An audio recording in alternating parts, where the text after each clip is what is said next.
Hello, everybody. Thank you for watching. We've already got 14 people with us. Let me introduce myself. This is the Heat. Hello, and welcome to the University Noel-it-all Challenge. I'm Adam Smith, and I'm delighted to be playing the Paxman role this evening. And I'm also delighted to be joined by the brilliant Christina Toomey, also from University College London, who will be scoring for us tonight. Hello, Christina. Hello, everybody. This evening, we have 7 teams of 3 dementia researchers competing in the heats round of this competition, with the top 4 scoring teams going through to the semi-finals on Wednesday evening. This is all being done in aid of Alzheimer's Research UK, so please do give what you can this evening. You can do that by clicking the link below or going to justgiving.com/uniquiz. Back in the summer, we organised the Dementia Research Tathon with a target of £5,000. We fell a little short of meeting that target, so through this week's quizzing, we hope to raise £1,001 and meet that objective that we set for ourselves back in the summer. Let me introduce this evening's competitors and tell you more about how the heats will work. We're going to have Karolinska Institutet, also known as We Know Ho Ho It. We were also going to have a team from Alzheimer's Research UK, also going to be known as Dreaming of an Orange Christmas. We'll have a team from University of Glasgow, who are also going to be known as Glasgow Ho Ho Ho Braindeers. We're going to have the Cochrane Dementia Group, also known as Santa's Cochrane Deers, also nearly a faux pas on a swear word there. Cardiff University, Treen Glia Trio, University College London with We Wish You a Merry UCL Quizmas, and Harvard Medical School with Team Mastermind. Because we have an odd number of teams, the format for the heats will work as follows. Each team will face up to 30 questions with 15 minutes to answer them. They can pass on questions, but come back to them at the end, but only if they have time. Teams will be able to confer to get the right answer, but only team captains can give the answer. If they get a question wrong, they'll be told the correct answer and we'll move on to the next. Each round starts with a brain and dementia related round, and then each round will end with questions about their own institution, with 1 point being given for every correct answer. And just for this evening, for every correct answer that the teams give, I personally am going to donate 50 pence as well. So let's hope they get lots of correct answers. Each team will also get a bonus point, which we'll ask them at the very start of their round for a bonus point for wearing Christmas hats and Christmas attire. They'll also get a bonus point for a cracking Christmas joke, which they'll be asked, the team captains will be giving for us. If you'd like to play along at home, get your pens and paper ready. Do support and cheer on your teams. You can do that in the comments box below. And please do, once again, give what you can, just so I can let these poor researchers off the hook and stop hassling them constantly to do various humiliating things in aid of fundraising. I hope you like my jumper. It's extremely hot and completely made of sweaty man-made fibers. So I'll keep my hat on for the first round of introductions, but then I think I might have to take it off. So I can already see that our first team from the Karolinska Institute, also known as We Know Ho Ho It, are already here. So if you guys would like to turn your cameras on now, and also if you'd perhaps like to introduce yourselves individually and tell us your themes. Perhaps if you could go first, Wallachuk, Karolinska. Hello. Yes, I'm Sarah. It's very nice to be with you all. I'm very excited to be wearing my hat. I'm going to keep it on the whole time. Yeah. Well done. That looks amazing. I've joined you too. What's your field of research, Sarah? I'm an occupational therapist, and I look at everyday technology in the field of people living with dementia. So what the challenges are, but also some of what the advantages are as well. Fantastic. Thank you very much. We also have Dr. Sarah Bartels. Sarah, would you like to introduce yourself? Hi, my name is Sarah. My field of research is dementia and everyday life measured through digital diaries. And I just completed my PhD in September, and now I'm also working with chronic pain patients. So dementia and chronic pain. Fantastic, thank you very much. And last but not least, we have Charlotte Ride. Hello, Charlotte. Is it doctor? I apologise if I've missed that off. I wasn't sure. Yeah, it's doctor. Well, that's all right. Yeah, my name is Lotta. I'm an occupational therapist, and my research at the moment is concerning living conditions for older adults in Stockholm. My workplace is the Stockholm Gerontology Research Center, but I'm also engaged at a research project on Karolinska Institutet that's about working life for people with early onset dementia. Brilliant. Thank you. I'm also the key team captain today. Well, that's handy to know, because that means that the pleasure of telling us your Christmas joke falls to you. Would you like to entertain us with your Christmas joke? Oh, yes.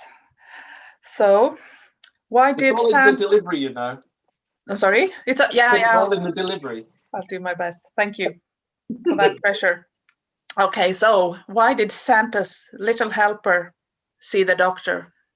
I don't know. Why did Santa's little helper see the doctor? Oh, he had low self-esteem. That's fantastic. Thank you very much. I think both of those, your fantastic Christmas hats and your joke, definitely deserve 2 points. So you're off to a flying start. Before I move to your questions, just a reminder again, you can donate using the link below, justgiving.com/uniquiz. I'm pleased to say that as we start tonight, we're already at £515. So we're already halfway to our target. But listen, I'm not going to complain if we beat our £1,001 target. So please do give what you can. And thank you very much to the 20 people now who are watching us. It's well worth it. Are you all ready for your questions? So you remember, your answer has to come via Lotta, who will answer on your behalf. When I start the clock, or Christina will start the clock when I say, and then I will read out your first question. If you're unsure, please do pass. And if you're not sure at all, you can have a guess, but maybe work through your questions quickly, and then you can always come back to them at the end. So if we want to pause, we just say, you can just say pass, I'll mark a P, and then if we have, if you've still got time on the clock at the end, we will come back to that question. Are you ready? Christina, would you like to start the clock now?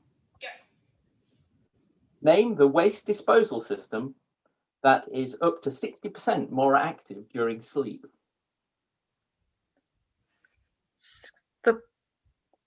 You can chat amongst yourselves. It's in the body, a waste disposal system that is more active when we sleep.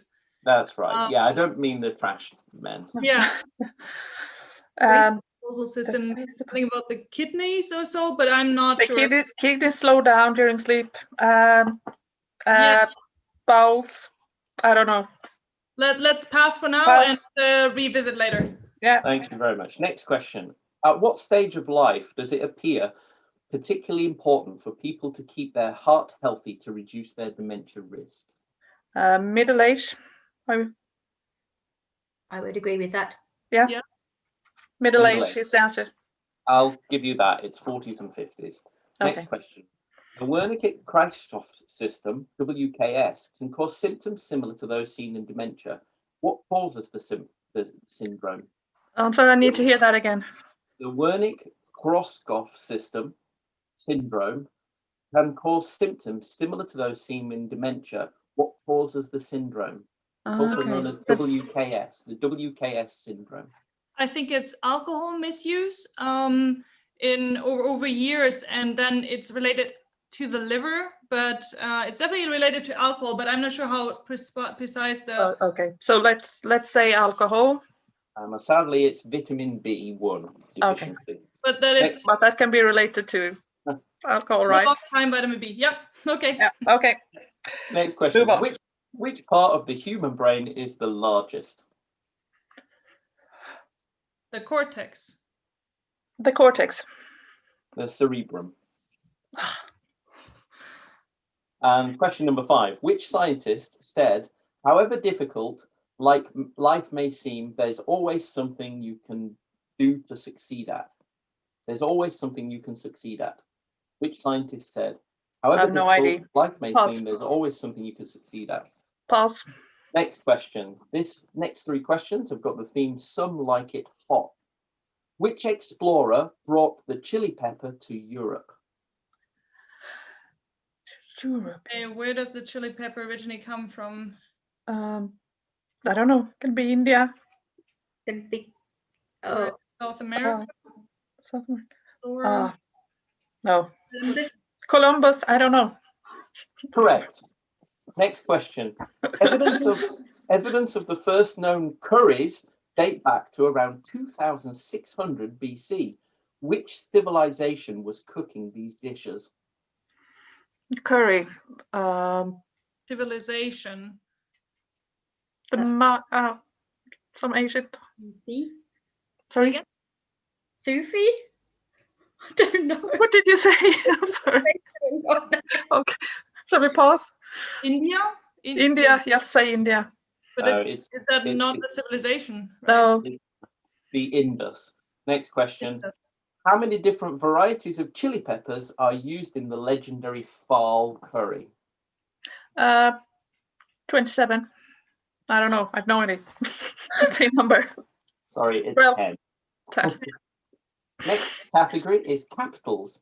Which of these capitals is furthest north? Is it Amsterdam, Helsinki, or Bucharest? Helsinki. Yeah. Correct. Next question. Which capital city was created from two cities lying either side of the Danube? Budapest.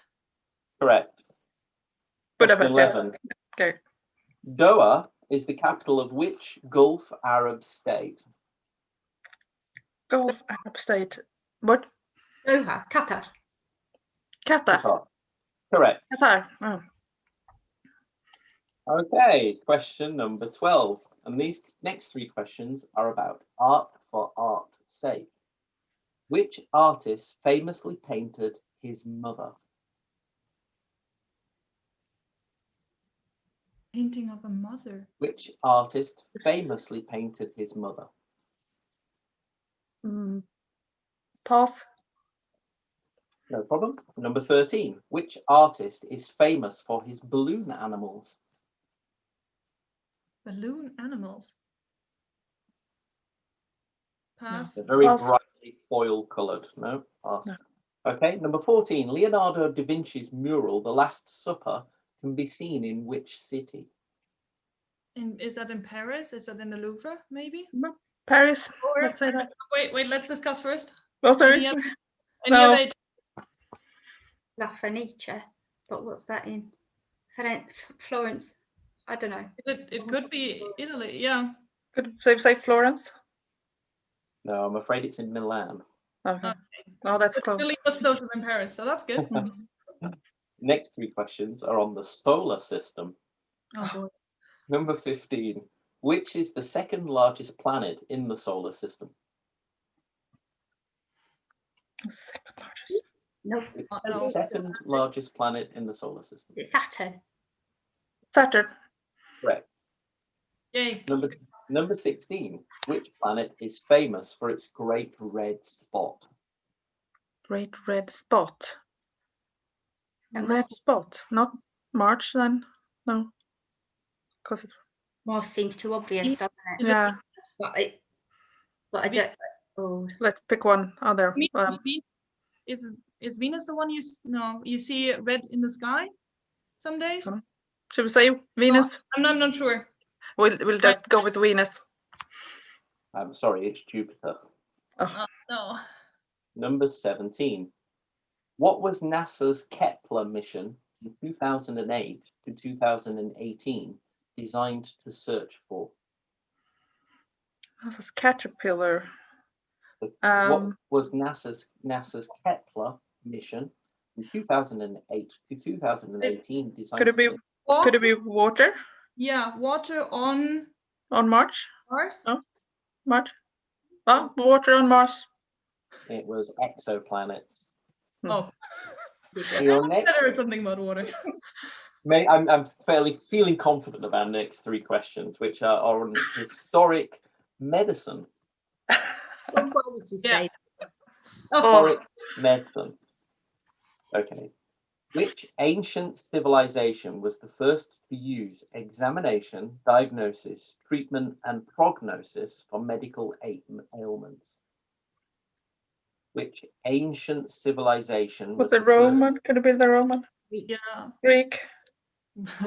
You go with the Roman. Examination. Egyptian, they are even older. Did they use these things specifically? I have no idea. Oh boy. Okay, so we have I think Goodness. it's How specific? Yeah. How long left on the clock?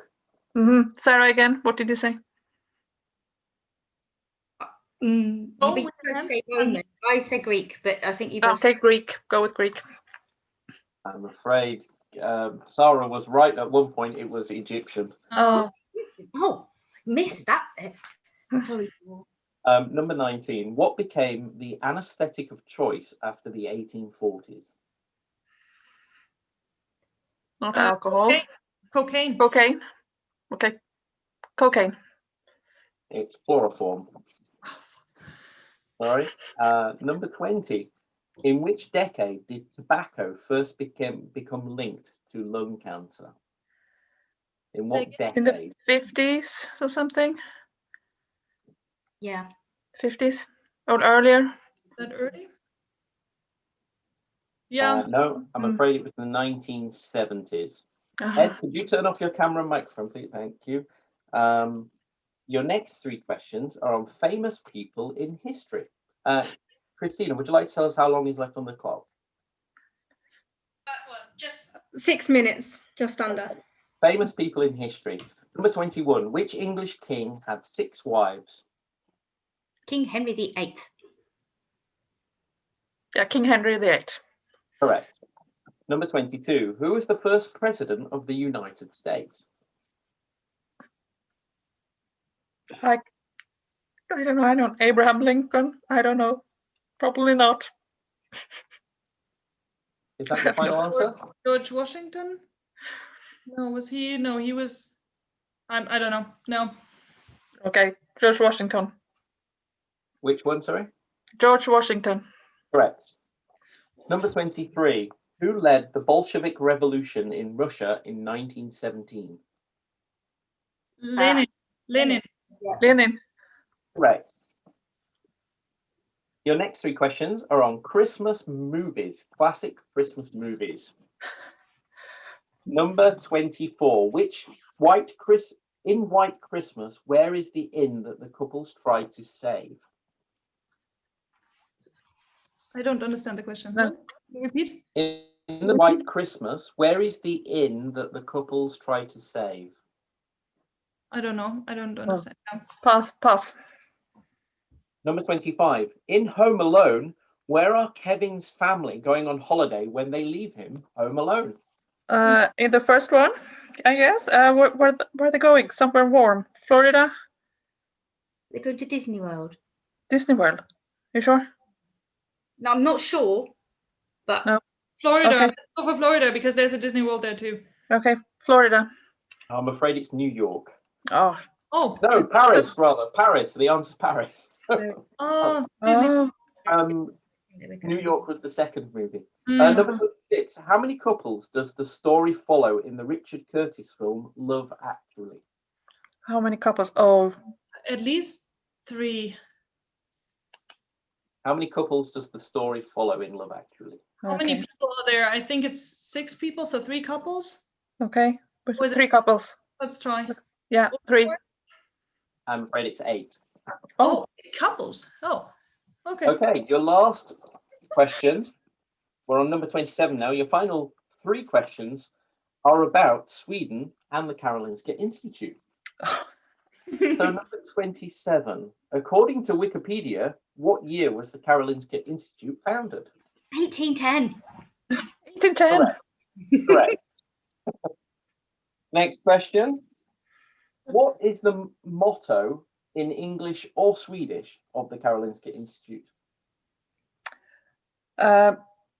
It's something with excellence, right? You can say it in English or Swedish, I don't mind. Yeah. Say something in Swedish. Excellent. I don't know. You pass it or? For excellent research, education, and I don't know. Excellent. Okay. Healthcare. Yeah, no. Yeah. Excellent research. Well, excellence in Left. excellence in research and healthcare and education. Let's go for that. Okay. Excellence in research, healthcare, and education.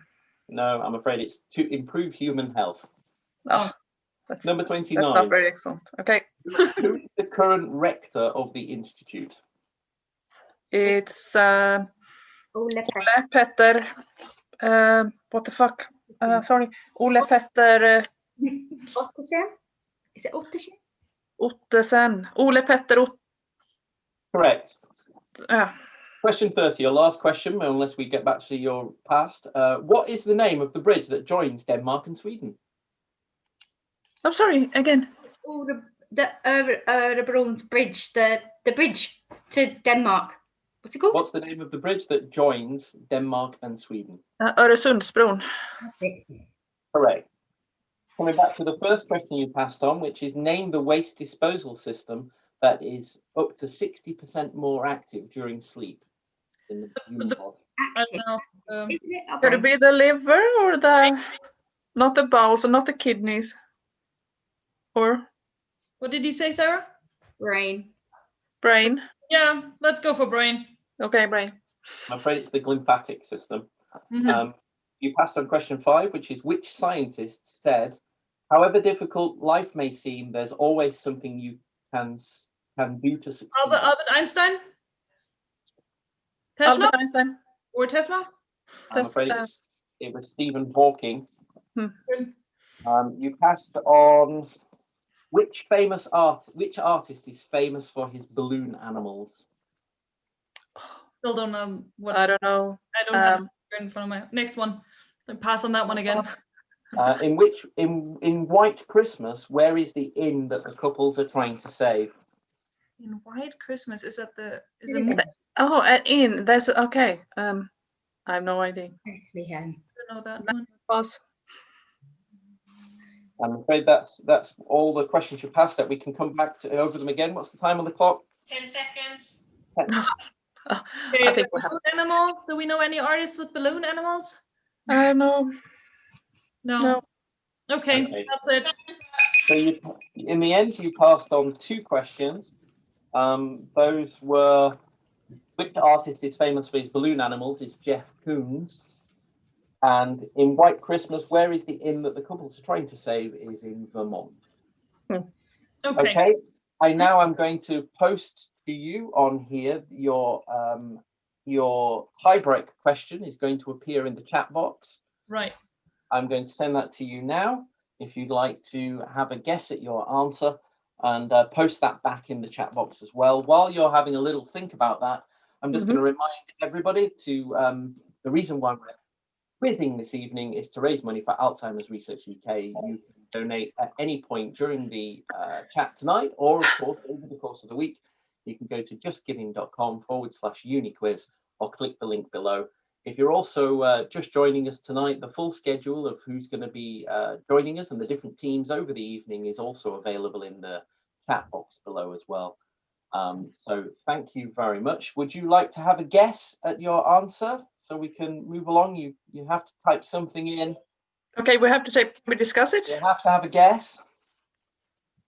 What? So it's about an event?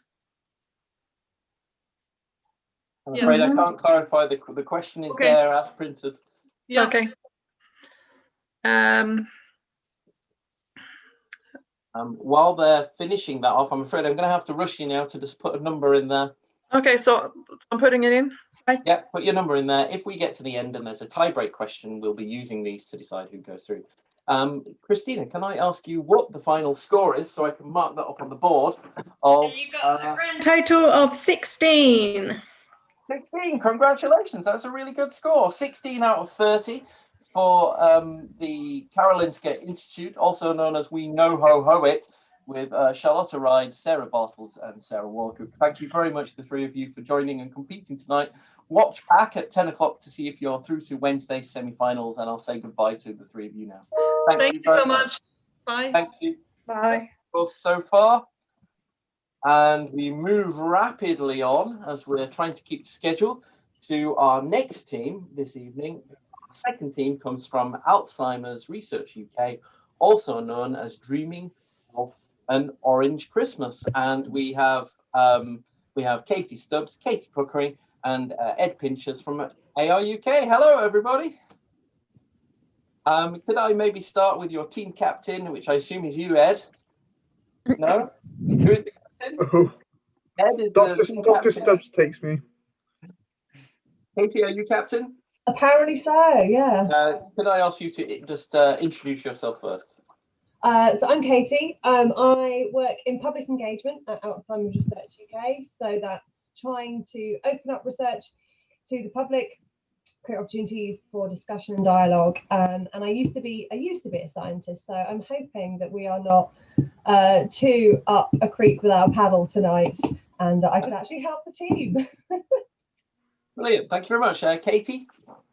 Hi, I work at Alzheimer's Research UK on our dementia research info line. So I speak to the public about dementia. We provide information about dementia, and we're partnered with the Joint Dementia Research Service. So I also speak to the public to get them involved in vital dementia research. Fantastic, thank you. And Ed? I'm Ed. I'm Science Communications Officer at Alzheimer's Research UK, and I lead on the media stuff. So that's, writing about science for a lot of newspapers, but also online, and for people internally in the charity to talk about research and what we fund. Fantastic. Well, thank you, all three of you, for joining us. And who's got your Christmas joke? Shall I do that? Go on, Katie, let's hear it. Okay. So, Adam, which Christmas film was 30 years ahead of its time? I don't know, Katie. Which Christmas film was 30 years ahead of its time? Home Alone. I think I get that. Thank you very much. So I think we start off with 2 points for the Katies and Ed for their fantastic hats and for their question. Are you feeling ready? Did you listen to the last round? Did you hear their questions? Are you feeling confident off the back of that? Or did you get some of the ones they didn't know? We're definitely here for fun. Fantastic to see you all wearing orange, and I've got my orange water bottle here. Woo. I get round to actually drinking in between questions. Okay, I'm going to ask our fantastic scorer Christina to get ready with the timer. Yep, already. And hello to the 20 odd people watching us live.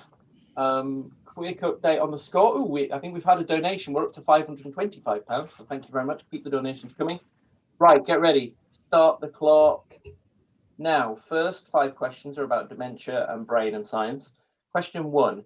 Can you name the 3 major neuropathological hallmarks of Alzheimer's disease? Brain atrophy, amyloid, And tau. Yeah.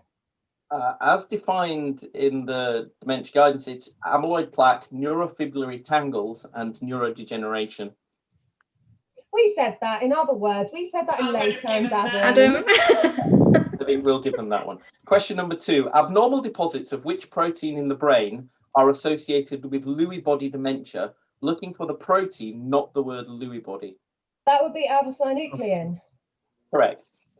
Question number 3. What's another name for donepezil?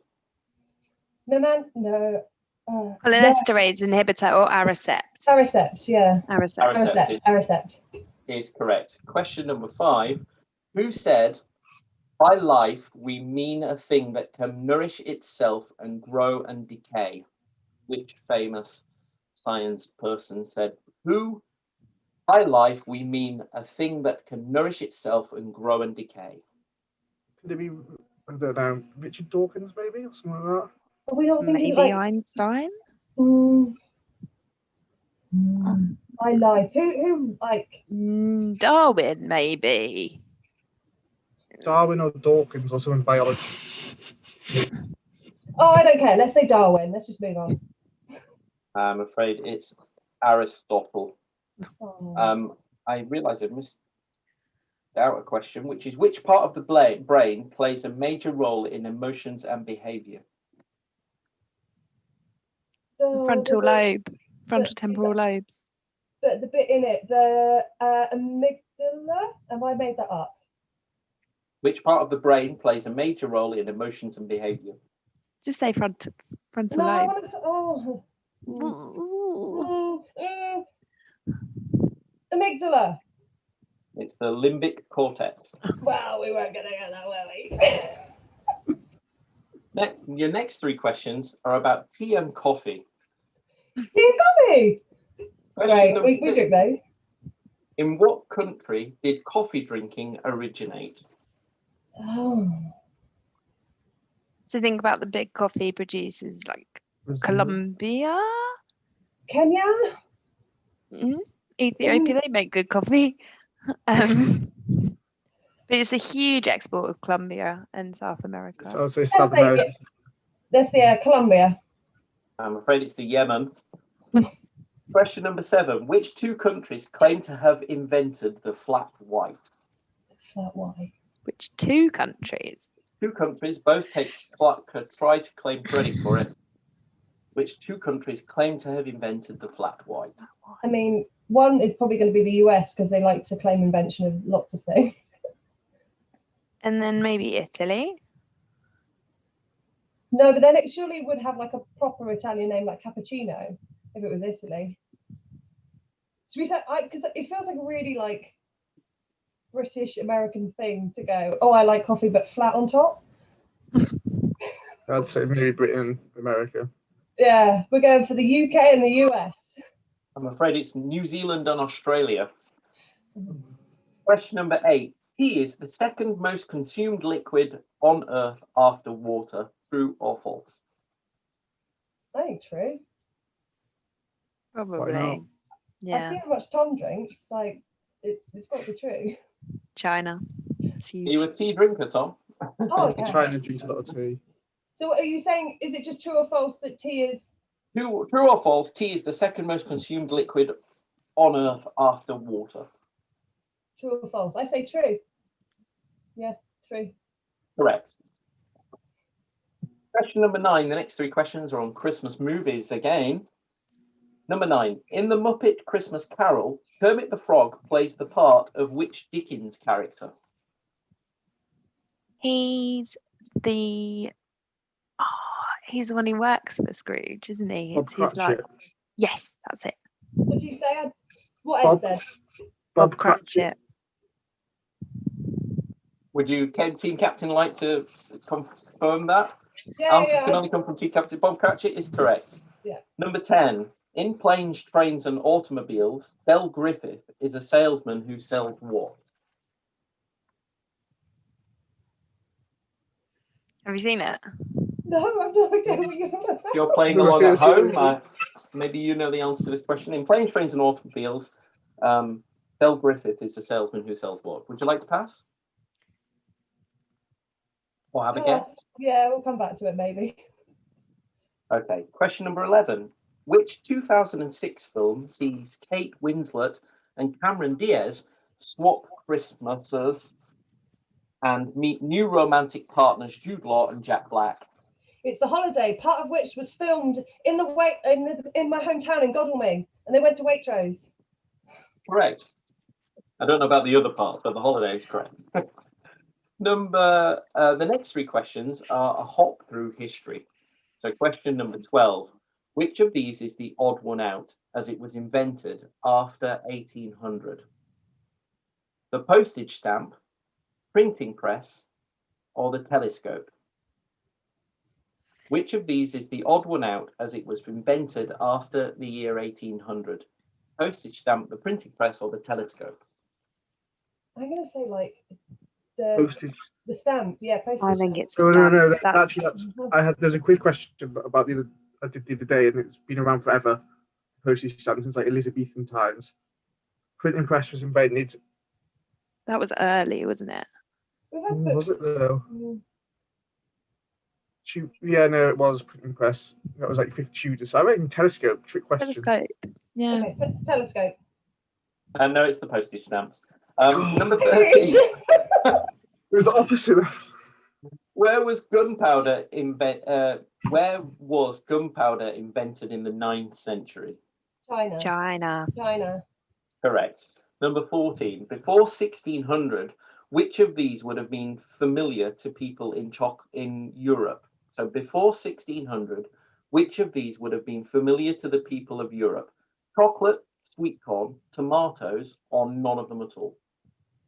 Probably none, I reckon. They're all Chocolate, imported. sweet corn, tomatoes, or none at all? Hang on. Maybe tomatoes. The others definitely imported. And Yeah, I think tomatoes. but is that also an imported thing that now we think is really European and they're all grown in Spain or whatever? But actually, What was the year again, Adam? It was 1600. So none at all, maybe. Before 1600, which of these would not have been familiar to people in Europe? Oh, which Chocolate, one wouldn't? sweet corn, tomatoes, tomatoes or none of them? Well, not the basis of like all Italian. Would have been familiar, would not have been. Which would have these been familiar to people in Europe? I think tomatoes have been domesticated and grown in kind of Mediterranean countries, so I want to say tomatoes. Before 1600. Yeah. Tomatoes. No, I'm afraid it was none of them. Europe hadn't experienced any of those things before 1600. Number 15. The next 3 questions are on politics. Which cabinet position did Theresa May hold immediately before becoming Prime Minister? Foreign Secretary. I thought it was Home No. Oh, she's home. Home Sec. Correct. Number 16. Which former Deputy Prime Minister had 2 Jags? Deputy. Had what, sorry? Which former Deputy Prime Minister had 2 Jags? I'm sure lots of your colleagues back in Cambridge are shouting at the screen now. That's a big clue. Oh. It was not a clue. I have no idea. Think of. Let's do these questions. Pass. You're all just too young. We'll pass on that one. Question number 17. What is David Cameron's book called? Your fantastic, of course, dementia ambassador at Alzheimer's Research UK. He did write a book, and I think you recently auctioned off a signed copy of it. What is his name? What's it called, though? Was it something like On the Record or something? I can't remember. For the record? Yeah, For I the think record. it was.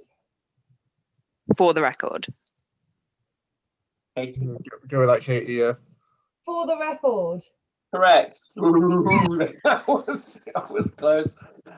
Your next 3 questions, 18, 19, and 20, are based on science. So question number 18. What is the characteristic smell of hydrogen sulfide? Egg. Is it apricot? Egg. Oh yeah, egg. Yeah, it's like egginess. Any particular kind of egg? Rotten egg. Rotten. Rotten egg. Sorry, Correct. I hate eggs. They're grim. They're all rotten to me. Question number 19. Brass consists of zinc and what other material? Is it copper? Yeah, I play a trumpet, so I'm going to say, copper. Correct. Question number 20.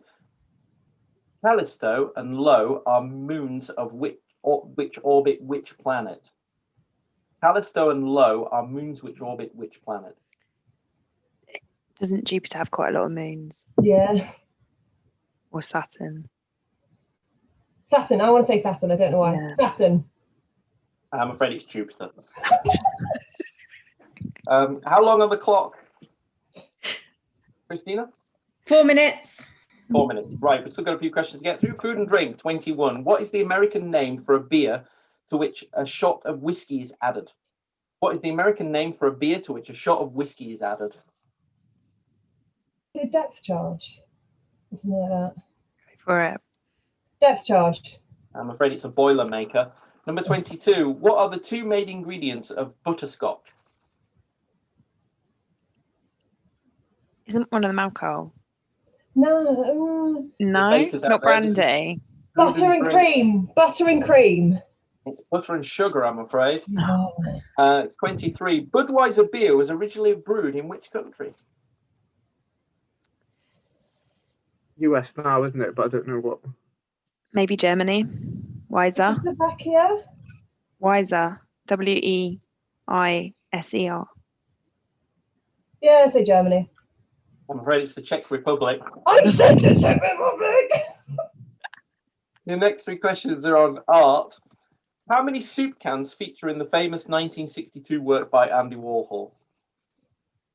Is it just one, or is it repeated? I can't remember if it's just one or if there's like a stack of them and like 6. Should we just I say don't- one? Say one. It's 32. 25. Willie Lott's cottage famously appears in which work of 1821? Whose? Willie Lott's cottage famously appears in the work of which artist in 1821? Oh, what's the name of the painting? Willie Lott's cottage famously appears in which work from 1821? It is super famous. Willie Lott's cottage. Pass. Yeah, pass. Yeah. Okay. Next 4 questions are on Alzheimer's Research UK and Cambridge. 27. In what year was Alzheimer's Research UK founded? 1992. 1992. Correct. 28. Which Cambridge scientist was the first to receive a major project grant from ARUK? Michelle Godert. Stop reading. Michelle Godert. Move on. You don't know the answer to that, no? Michelle Godert. Michelle Godert. Correct. 29. In 2018, ARUK got a new slogan. What was it? Make breakthroughs possible. Correct. Number 30. Where in Cambridge was the first ever football game played? Like Parker's Peace. Parker's Peace. Correct. Okay, we're going to revisit the questions you passed. How long on the timer, Christina? 1 minute, 10 seconds. Number 10. In Planes, Trains and Automobiles, Del Griffith is a salesman who sells what? I want to say something like advertising space. I think it's like really random. Yeah. Ad space. I'm afraid it's not ad space. It's shower curtain rings. Random. Random. You're quite right. You also passed on which former deputy prime minister had famously had 2 Jags. He said it was before our time, and that was a clue. Deputy prime ministers before our time. No idea. He was deputy prime minister when Margaret Thatcher. It feels like something John Prescott would do. Potentially. John Prescott. Correct. John Prescott. Well done, Katie. And your last pass was number 25. Willie Lott's cottage famously appears in which work of 1821? Isn't there like a one where they're making hay or something? Yeah, the harvester. Is it? Like The har- hay. Oh, I don't. the hay bait. Oh, 5 the hay- seconds. Just say it. The harvester. The harvest. You were so close. It's the hay wain. Okay, well done. I'm now going to post you your tie-break question into the chat box. I need you to not ignore the answers given by the other team, who all seem to have answered. Of course, we can only take one answer from your team. So this is the question which I'm going to post to you now. And you've got to type it into the box while you're thinking about that, whatever your best guess is. I'm going to ask Christina to tell us so far. What was their score, Christina, while I update the board? So the score for this team was 18. 18, congratulations. So 2 points ahead of Karolinska Institutet. Of course, it's all to play for, as we still have 5 more rounds left. Just a reminder to everybody watching at home, the whole point of tonight is to raise money for Alzheimer's Research UK. Please give what you can using the link below, or visit our web, the Just Giving page, which is justgiving.com/uni quiz. I'm going to just refresh our Just Giving page to see what donations we've collected in the last 50 minutes. And I'm fantastic to say we're up to £575. Thank you very much to everybody who's donated in the last half an hour. Thank you very much to Team ARUK stepping in at short notice as well. Hello, Katie. Thank you very much to Katie and Ed. If I could ask you to type your answer into the box now, if it's needed for a tie break at the end. I sent it just to you, Adam. That's perfect. Thank you very much, Katie, and I'll let you all go. And I'm going to look forward to introducing our next team now. I'm not quite sure, looking at the schedule, how well we're doing. So now 8:15. Oh, we're 2 minutes behind schedule. 2 minutes. So that's not too bad considering. Hello to the University of Glasgow, also known as the Glasgow Ho Reindeers. Hello, Glasgow. Hello. Hi. We have the fantastic Lorraine Work, Josie Fullerton, and Zach Blakey. Hello, the three of you. And first of all, I can immediately say you're going to get the point for the Christmas hat. Well done. Maybe if I could ask you each to introduce yourself. I believe, Lorraine, you're the captain. Is that Yes, right? yeah. Would you like to go first on introducing yourself? My name's Lorraine Work, as you said. I'm based at the University of Glasgow, and I have a team working in post-stroke cognitive impairment. Fantastic. Josie? Hi, I'm Josie Fullerton. I'm a postdoc researcher and I work with Lorraine Work and Zach researching stroke and yeah. Science. Well done. Nice. And I'm impressed. I like your Christmas tree. And Zach? Hi, I'm Zach Blakey, and I'm a PhD student at the University of Glasgow researching stroke, small vessel disease, and vascular dementia. Brilliant. And you're Welsh, obviously. What brings you all that we know? How did you know? In fact, well, I'm quite impressed. Is this a whole Scottish team from Scotland? Are you Scottish as well, right? So Yes. That's good representation. In fact, Scotland is very well represented tonight between the Cochrane and Glasgow, who've been so amazing so far, and already so many of your families have donated. I do need to thank all of them really very much. It's all been very generous, and thank you to everybody from Glasgow and from Cochrane that's joined us tonight. Are you feeling lucky having heard? Did you hear any of the previous two? You told me there's no horse round. There might be one if we get to the semi-final. So good luck. So you've all got a point for your hats. Who's got your Christmas joke? I do. It's actually Zach's joke, so I don't know if he wants to tell it or if he wants me to. Go on, Zach. Lorraine, Lorraine, you can say it. You're the team captain, and Okay. So Adam, did you hear that production has stopped at Santa's Grotto? I didn't hear the production set. Why is that? The workers had to elf isolate.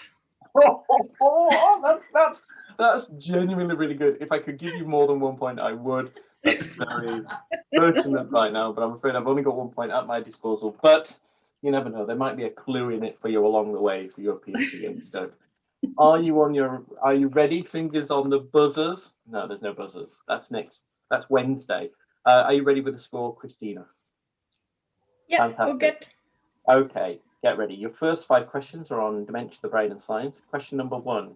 In their 2020 report, how many modifiable risk factors for dementia did the Lancet Standing Commission on Dementia Prevention and Intervention and Care identify? That's a mouthful. Modifiable. In the 2020 report, how many modifiable risk factors for dementia did the Lancet Standing Commission on Dementia Prevention, Intervention and Care identify? Must be at least a dozen, I'd have thought. Yes. Is that your answer? Yeah, we'll go for 12. I wasn't sure if you were asking me or asking your team. What do you think, guys? What do you think? Go for 12. 12. 12. We'll go for 12. Correct. Number 2. The MMSE is commonly used cognition test in dementia, but what does MMSE stand for? Be exact. Mini mental state exam or something like that, isn't it? Mini mental state examination, maybe? I do not know. Go. Okay, we'll go with mini mental state examination. Correct. Yeah, Lorraine! Who is the author of the famous curve for the biomarker trajectory in Alzheimer's disease shown during all conferences? Oh, God. Who is the author of the famous curve for the biomarker trajectory in Alzheimer's disease shown in all conferences? I can't remember, No. but it is literally everywhere. Shall we pass and come back to it? Yeah, pass, please. Yeah, okay, we'll come back. Number 4. What's the most atrophic structure in the brain in Alzheimer's disease? Sorry, can you repeat the question? Atrophic. What's the most atrophic structure in the brain in Alzheimer's disease? Is it hippocampus? Or thalamus? I'm not entirely. You can pass if you want. Well, what? Yeah, will we pass? Do you want to come back to it? Back We to like- them. Yeah, we'll come back. If you've got time. Number 5. Which famous scientist said nothing in life is to be feared, it is only to be understood. Now is the time to understand more so that we may fear less. Oh, I don't know. You've never said that to us, Lynn. Very famous scientist. Will we say Einstein? Einstein? Einstein. Will we I'm go with afraid Einstein? it's Marie Curie. Oh no. Your next 3 questions are on Christmas #1 singles. Number 6. How many consecutive Christmas #1s did the Spice Girls have in the 1990s? 3. Three. Correct. Number 7. Do they know it's Christmas? Has been Christmas #1 3 times. True or false? False. I think it's false. They're in. Is it? I don't know. I don't know. I think it's false. False. We'll go false. We'll go I'm false. afraid it's Oh. true. Oh, Sorry. Number 8. Which social media star took the Christmas #1 in 2018 and 2019? Well, that's Lad Baby. It was that lad baby, yeah. Mhm. Sausage Lad Baby. rolls. Lad Baby. on for a third. Correct. Well done. The next 3 questions are grouped as infinity and beyond. Number 9. How many planets are there in the solar system? Is it 9? 9. 9? Are they all planets still? Yeah. Is it? Yeah, I would say 9 or 8. Go 9 if you're both saying 9. Let's go 9. Zach appeared fairly confident there. I'm afraid he's correct. It was 8. Oh! Oh, did you say it was 8, Zach? I said No, 9. It was Josie that said 8. I said 8 or 9. I thought one got reclassified. Yeah, I thought it got bumped. Mhm. Sorry. 10. Continue. What happened on the 12th of April 1961? It's the day after my dad's birthday. Your dad woke up with a hangover. With a hangover. He was only young. What happened on the 12th of April 1961? Something to do with Christmas? No, it'll be The category is infinity and beyond. Oh, forgot. Oh, we're not doing the moon. The moon landing wasn't landing, 61. No, it wasn't 60. Was it when it went round the moon? Wait, was the moon landing 69? I think so. Yeah, I think so too. So was that maybe the first first rocket? Because obviously they had a few. They landed on the moon, didn't they? What happened on the 12th of April 1961? First manned flight to space. Is what we'll Yeah. First human in space, correct. Number 11. Who was the first woman in space? Ooh. Mrs. Armstrong? Is that your final answer? No, don't go with that. First woman in space. I think I suspect if you don't know, you don't know. We don't know. I don't know. But will we come back to it or will we leave it? You can pass on that. We pass can it. bring back to it. Your next 3 questions are all about you. Number 12. Humans have just one stomach. But how many stomachs does a cow have? Not 3? I think it's 3. Ah, Merry Christmas. Yeah, we'll go with 3. 3. I'm afraid it's 4. Number 13. Which of these animals is the slowest runner? A brown bear, a human, or a wolf? Surely it's a human. It must be us. There's no way I would outrun a brown bear. So what's your answer? Go for a human. What do you think, Zach? I would say a brown bear. Oh, really? Yeah, but we'll go human. Majority. Go for human. No. Well, I'm not. I'm Be in the very range. fast. We'll go human. Human. Or a wolf. Yeah, we're not No, going to. wolves are rapid. We'll go human. Human. Correct. But incidentally, a human wouldn't. They would win in a marathon. If it was a marathon, the human would win, but the human is the slowest of those three. Number 14. Where does the aorta travel from and where to? It travels from the. Do you Heart. mean the chamber in the heart, or do you just mean the heart? The heart to the peripheral organs. Peripheral organs. Generally, do you want to Except give the me a lungs. Yeah, not the lungs. Not lungs. So where does it go to?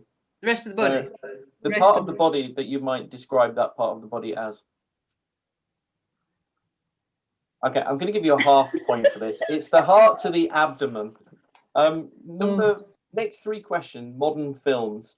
Number 15, Julia Roberts won the Academy Award, Golden Globe, and the BAFTA for her role in which film from the year 2000? Is that Erin Brockovich? That's what I'd say.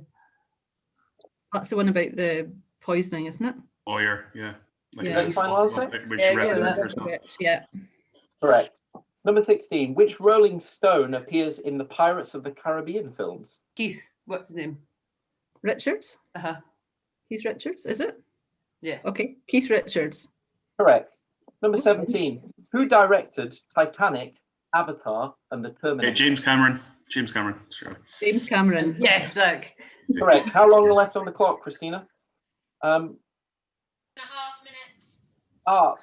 Expressionism emerged in the early years of which century? 20th. 20. Is that your answer? I have no idea. Go for it. 20th. This Correct. is Oh, well done. It was 1910. Number 19. In which European city is the Cochrane Cabinet, a small museum featuring works that include the art of cats? It must be like Amsterdam?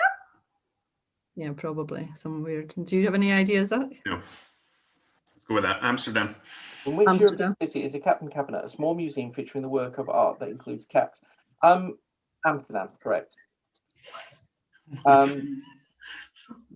Which, my questions have gone wrong. I'm going to come back to that. Colours, number 21. What colour is viridian?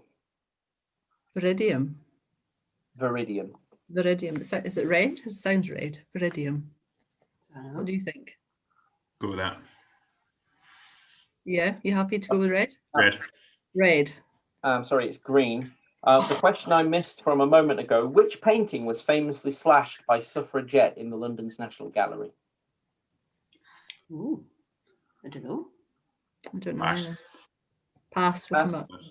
back. Number 22. A blue hydrangea would typically be growing in which type of soil, acidic or alkaline?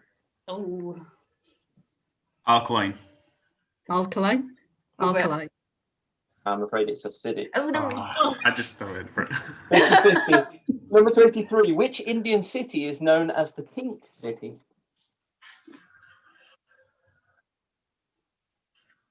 No. Any idea? Be a total guess. Or Yes, we or go- pass? Pass. Yeah. Getting tight on time now. Pass. Number Pass. 24. 3 letters. This next 3 questions. What 3-letter word is used to describe an archaeological excavation? Dig. A dig. Oh. Dig. Correct. Number 25. Magazine NME stands for what? New Music Express, isn't it? Something like that. Yeah, I think so. New Music. Is it New Music Express? I think it's New Musical Express, but that's correct. Number Yeah. 26. What 3-letter term is given to the 4th note of a scale? No. No idea. What 3-letter term is given to the 4th note of a scale? Pass. Yeah, pass it. Next questions are on your institution and Glasgow. Number 27. Which former alumni of University of Glasgow was also a signatory to the Declaration of Independence?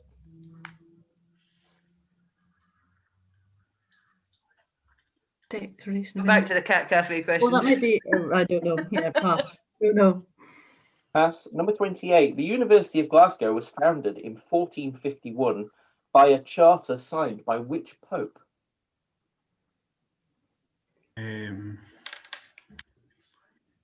By a charter signed by which pope? Can we come back to that one? Of course. And question number 29. The University Chapel was constructed as a memorial to the 755 sons of the university who lost their lives in which war? World War One. Yeah, I would say first. The Great War. World War One. Correct. In 2003, a controversial TV advert aired in Scotland. In the advert was a midwife using what product to coax the baby from the woman? Iron brew. Iron brew. Iron brew. Yeah, iron brew. Correct. Okay, we're back onto your past questions. How long on the clock, Christina? half minutes. Number 3. Who is the author of the famous curve for biomarker trajectory in Alzheimer's disease shown at all I can't think who conferences? that is. No, I'm not going to remember it. No, next please. Next one. Number 4. What is the most atrophic structure in the brain Oh, yeah. in Alzheimer's disease? But what are we going for? Either hippocampus or thalamus, as I'd say. Which one? We'll go with you. You decide. I'm leaning towards hippocampus. Hippocampus? Yeah, hippocampus. Correct. Yay. Lucy did say that the first time around as well. Number 11 you passed on. Who is the first woman in space? I want to say it's a Helen somebody, but I can't think. Can we ask Terry? Yeah, Terry, do you know the first one? No. No. No, I don't. I would First know. woman in space. Okay. And you also passed on. In which European city is Cat Cabinet, a small museum featuring the work of? No, we got that one. That was Amsterdam. Sorry, which painting was famously slashed by a suffragette in London's National Gallery? Oh, that one. Is that a painting of a man? Must be a painting of a man. No. Oh. Oh, I don't Because know. that one in Glasgow was slashed, but I don't think it was down in London at the time, was it? You know, the Christ the Redeemer. But I think that was done by. That's a dude, surely. Right, no, I don't know. No, So, what is it? it's all down to you and the Pope, Zach. Can you remember who the? It's between Zach and the Pope. Number 23 was in which Indian city is known as the Pink City? Pink City. Where's the Taj Mahal? Which? No. Well, let's just pick Does an anyone Indian. know what a city at all? We'll just say it. I don't know any cities in Delhi. May as well have a guess. Delhi, just Delhi. Delhi. I'm afraid it's Jaipur. Oh no, we don't know that. You passed on number 26. Which three-letter term is given to the fourth note of a scale? Bar. Yes. Bar. Correct. Could I ask Marcus to turn their camera off for a little while, please? Thank you. You also passed on number 27. Which former alumni of University of Glasgow was also a signatory to the Declaration of Independence? 5 seconds. No idea. No idea. Well, the No, Pope. The Pope. Yes, a Pope. Yeah, No. I said which Pope. Which Pope? Okay. Pope I would Benedict. take your, I think Alexander the Fifth. I'm going to read back the answers you missed. Well, I would like you to look in the chat box now. And if your team captain would like to have a guess at the answer to this question, you passed on who is the author of the famous curve for biomarker trajectory in Alzheimer's disease shown in all conferences. That was Clifford Jack. You also passed on the first woman in space, which was Valentina Tereshkova. You also passed on which famous piece of art was slashed by suffragettes. That's the Venus. I wrote the. You also passed on which famous alumni of Glasgow was a signatory to the Declaration of Independence, which was James Wilson, and which Pope founded the university in 1451 with a papal charter was Pope Nicholas V. So, while you're thinking about the answers to that, Christina, can I ask you to tell me the Glasgow Ho Reindeers score? Have a board? This team got 18.5. Because you got that half mark there. A wee cheeky half mark. That's That you need to let me quite fortunate. Thank you very much answer. to team from Glasgow University, Lorraine Work, Josie Fullerton, and Zach Blakey. If I can press you to answer your question now. We're still waiting for one person, I think, from our next team who are joining us from the Cochrane Dementia Group, the Santa's Cochrane Deers. Before we do that, I'd just like to remind you that the whole purpose of this evening is to raise much needed funds for Alzheimer's Research UK. 2020 has been a particularly difficult year for charities, with many of the fundraising events that keep their essential work going having been cancelled. So the money you give this evening really will make a massive difference to ensure that next year they can fund early career researchers and the essential work that they fund. Yep. So please do give what you can. Right now. You can use the link below the video there to click on that and give a donation, or you can go to justgiving.com/uniquiz, and really would be fantastic. Thank you very much, Team Glasgow. Thank you. Well done on entering your address. Thank you very much to all of you and for your families for the very generous donation. Watch back again at about 10 o'clock to see if you're through to the semi-finals. But so far, you are our top scoring of the group. Oh, good. Yes. Your place is looking good, and we're going to move on to a consortium now of people from another part of Scotland. So thank you very much. Thank you. I'll let you all go. Bye. Good luck, everyone. Good luck. Thank you very much. Well done. So we're going to quickly move on to the Cochrane Deers who are mixed. You're across Scotland, and you're also in Oxford as well. So from there we have Dr. Terry Quinn, Dr. Jenny McCleary, and is it Dr. Sue Marcus? Sue Marcus? We have Sue Marcus as well. Hello, thank you very much, all of you, for joining us. Is your team captain, is that you, Terry?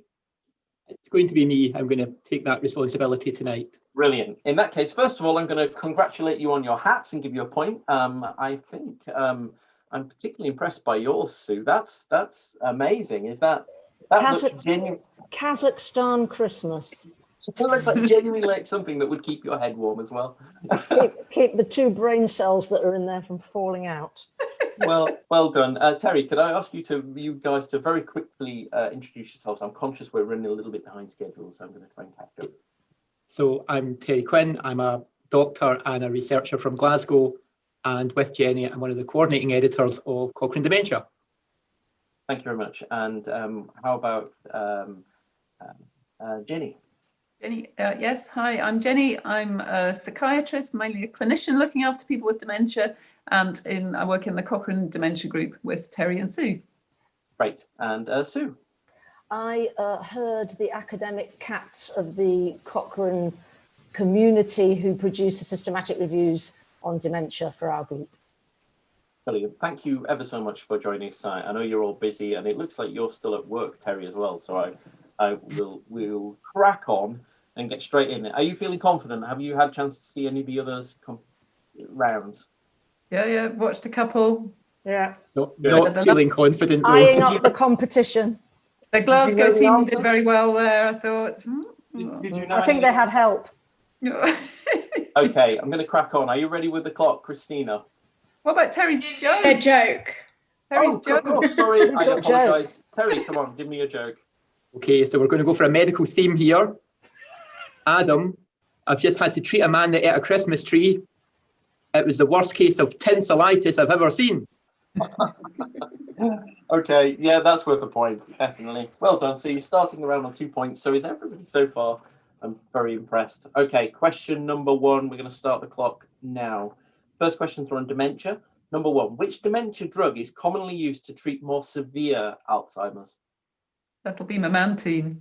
Memantine. I've got donepezil here. Is that another name for it?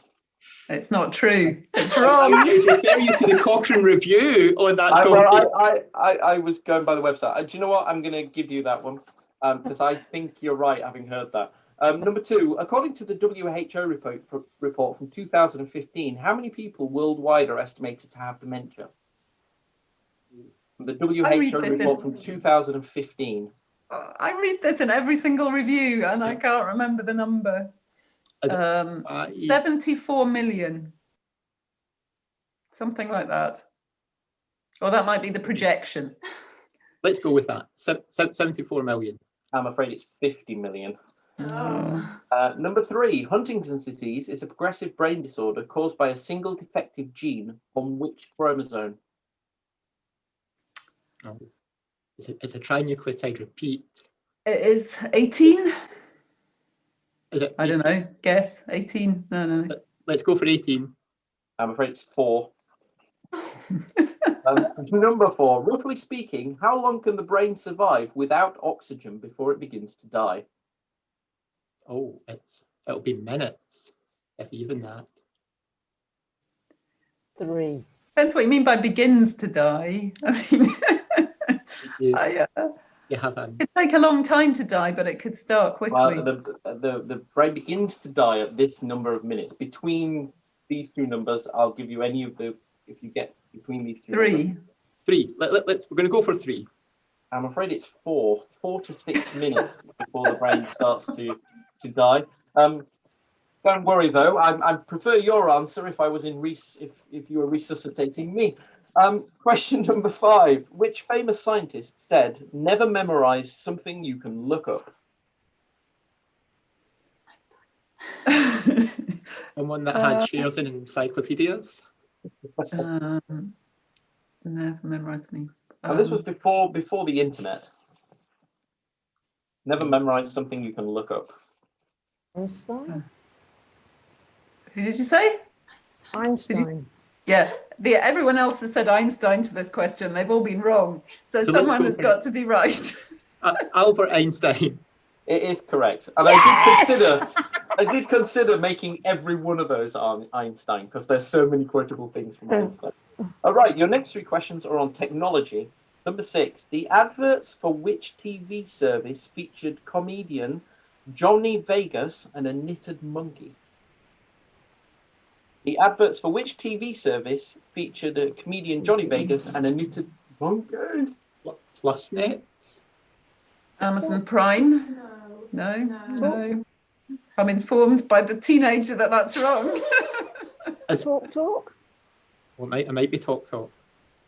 It's a TV advert for which TV service? A TV service. Featured comedian Johnny Vegas and a knitted monkey. Would you like to pass? Yeah, pass. No, Terry's thinking. Is it? I'm going to say Plusnet. I'm afraid it's ITV Digital. Number 7, the text message application WhatsApp was bought in February 2014 for $19 billion by which company? Facebook. It's owned by Facebook now, so I guess that's been when they bought it. We'll say Facebook. Correct. Number 8, which app launched in 2012 resulted in the phrase "swipe right"? Tinder. Yeah. Tinder. Correct. Your next 3 questions are about rain. Number 9, which duo sang about rainy days and Mondays in 1971? The Carpenters. Correct. Number 10, The Rain in Spain was a song from which musical? My Fair Lady. Yeah, My Fair Lady. My Fair Lady, yeah. Correct. Question 11, what follows the words "raindrops on roses" in the song My Favorite Whiskers on Thing? kittens. Whiskers on kittens. Whiskers on kittens is our final answer. Correct. Your next 3 questions are on geography. Number 12, Argentina shares a border with how many other nations? Chile, Paraguay, Uruguay, and no, sorry, I'm on the wrong side. Argentina, Chile, 4. Brazil, Paraguay, Uruguay. 4, I think. 4? Yeah, are we happy? It's 5. 4. I'm afraid it's 5. Chile, Bolivia, Paraguay, Brazil, and Uruguay. So close, though. Well done, Jane. You did amazingly well there. Number 13. Which animal appears on the flag of the Falkland Islands? Could it be a penguin? Or a walrus or something? Was it a lion? Which animal appears on the flag of the Falkland Islands?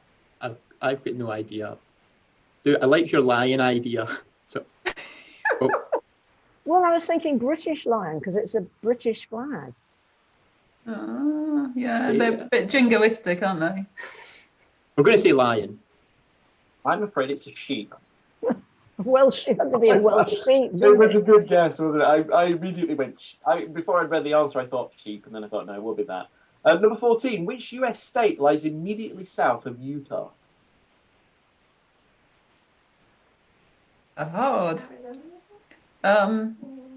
Looks like Sue has a map memorized. Yeah, something like Texas? Texas? Arizona? One of them. Texas is pretty big. Well, we go for Texas. Okay. I'm afraid you were a long way. close. Jenny had the right answer at one point there. I'm sorry, the answer's incorrect. The answer is Arizona. The next three questions are grouped under the heading clever. Number 15, who is reputed to have said, I have nothing to declare except my genius? Oscar Wilde, I think. What was it? George Bernard Shaw. Or was it George Bernard Shaw? I think it's Oscar Your Wilde. antlers fall off if you let go of them, Jenny. They do actually, yeah. I just saw you holding on. I thought you had a headache for your antlers to fall. Well, you take the point away if they fall off. No, you can take There should be extra points. Yes, exactly. Added danger. Who is reputed to have said, I have nothing to declare except my genius? No, just go for Oscar Wilde, Terry. That was your Well, first Oscar Wilde. gut instinct. Correct. Yeah. Number 16. By what abbreviation is the UK's Secret Intelligence Service better known? MI5 or MI6? They're both secret intelligence services, aren't they? MI6. That's the foreign one, isn't it? Harry? That's the MI6. foreign one. Correct. Number 17. Tell me the name of the UK-based high IQ society. Mensa. Mensa. Correct. Your next three questions are on Christmas. Number 18. What time is the Queen's speech traditionally broadcast? 3 p.m. I know it's sort of lunchtime. If there are no advances, we're going to go with 3 p.m. Correct. Number 19. What is the biggest selling Christmas single of all time? Oh, it's White Christmas? Yeah, White Christmas. Correct, by Bing Crosby. Number 20. What year was Love Actually released? The film. 2003. Very confident answer. That was said with some certainty. Yes. 2003. There's an association there, clearly. Correct. Your next three questions are on the body. Number 21. Which is the only bone in the human body which isn't attached to another? The hyoid bone. Well done, yes. I agree. The hyoid. Correct. Number 22. Your thumb is as long as your nose. True or false? False. My nose is much longer. I completely guaranteed that you were all going to go this when you did. It depends on the thumb and the nose, but we're going to say false. I'm afraid it's true. Yeah. No, it's not. Depends what you mean by thumb. Number 23. Cells related to which part of the human body divide remarkably faster than other cells in the human body? The skin, maybe. Yeah. Cells related to which part of the human body divide remarkably faster than any other cells in the human body? I'm going to say skin. I'm afraid it's hair. The living part of the hair is the very bottom part surrounding the papilla. It's just a specialised skin cell, really. The cell of the bulb divides. Skin by any other name. Give us half a point for that. The cell of the bulb divide every 23 to 72 hours, and it is the hair, not the skin. But thank you very much. Next 3 question on great buildings. Number 24. In what decade was the Sydney Opera House completed? 60s, wasn't it? In which decade was the Sydney Opera House completed? 1960s, I would say. 70s, I don't know. It's later. 60s or 70s, what are we thinking? I was too young, Sue. I think it was the 60s, but it might be the 70s. Okay, 60s. Yeah, we're going to go 1960s. I'm afraid it's the 1970s. Number 25. Where would you find the Temple of Heaven? No say in your bedroom, Terry. Where would you find the Temple of Heaven? You read my body language there. Probably somewhere like Westminster. It's probably Masonic Lodge or something. Not Beijing or Bangkok. Well, we'll pass on that. Okay, number 26. How long have we left on the timer, Christina? We want to work. Minutes, 15 seconds. Charles Rennie Mackintosh designed which building in Glasgow's Sauchiehall Street? The Willow Tea Rooms. Correct. Number 27. These are all on Cochrane and dementia. What is Cochrane's current slogan? Trusted evidence. That's it, isn't it? Trusted evidence. Oh gosh, I should know this. Trusted evidence, informed decisions, better health. Trusted evidence, informed decisions, better health. Correct. Number 28. Cochrane is partnered with which organisation to combat medical overuse? Use wisely. Correct. Number 29. Cochrane has 1 voting seat on the WHO Council. Who currently occupies that position? So do you know that? Carla. Is it Carla? Editor-in-chief. Or it's either Carla or Mark. Yeah, editor-in-chief. Carla Suarez-Weiser. Carla Suarez-Weiser. Correct. Your next question, number 30. Which is the oldest, the Aztec Empire or Oxford University? Oxford University, I think. The Aztec Empire. Yeah. So Oxford is like 12th, 13th, 12th century, isn't it? And the Aztecs? Later. Oh yeah, they were still there 15. when they was Oxford University. Yeah, I agree. Oxford. Correct. Teaching had begun at Oxford University in 1096, while the founding of Tenochtitlan in 1325. Okay, so you passed on a few questions. How long left, Christina? 20 seconds. You passed not on too many questions. Actually, you passed on one, which is where would you find the Temple of Heaven? What do you think? Beijing. Beijing. Correct. Well guessed. Well, it's a Christmas miracle. I think you must be feeling fairly confident after that cracking round. I'm going to post you the tiebreak question now in the chat box, of which you're going to have to guess an answer, just in case you are in a tiebreaker. I'm going to post that to you all now. There you go. If you'd like to think about your answer while I quickly ask Christina to tell us what Santa's Cochrane Diaz score was.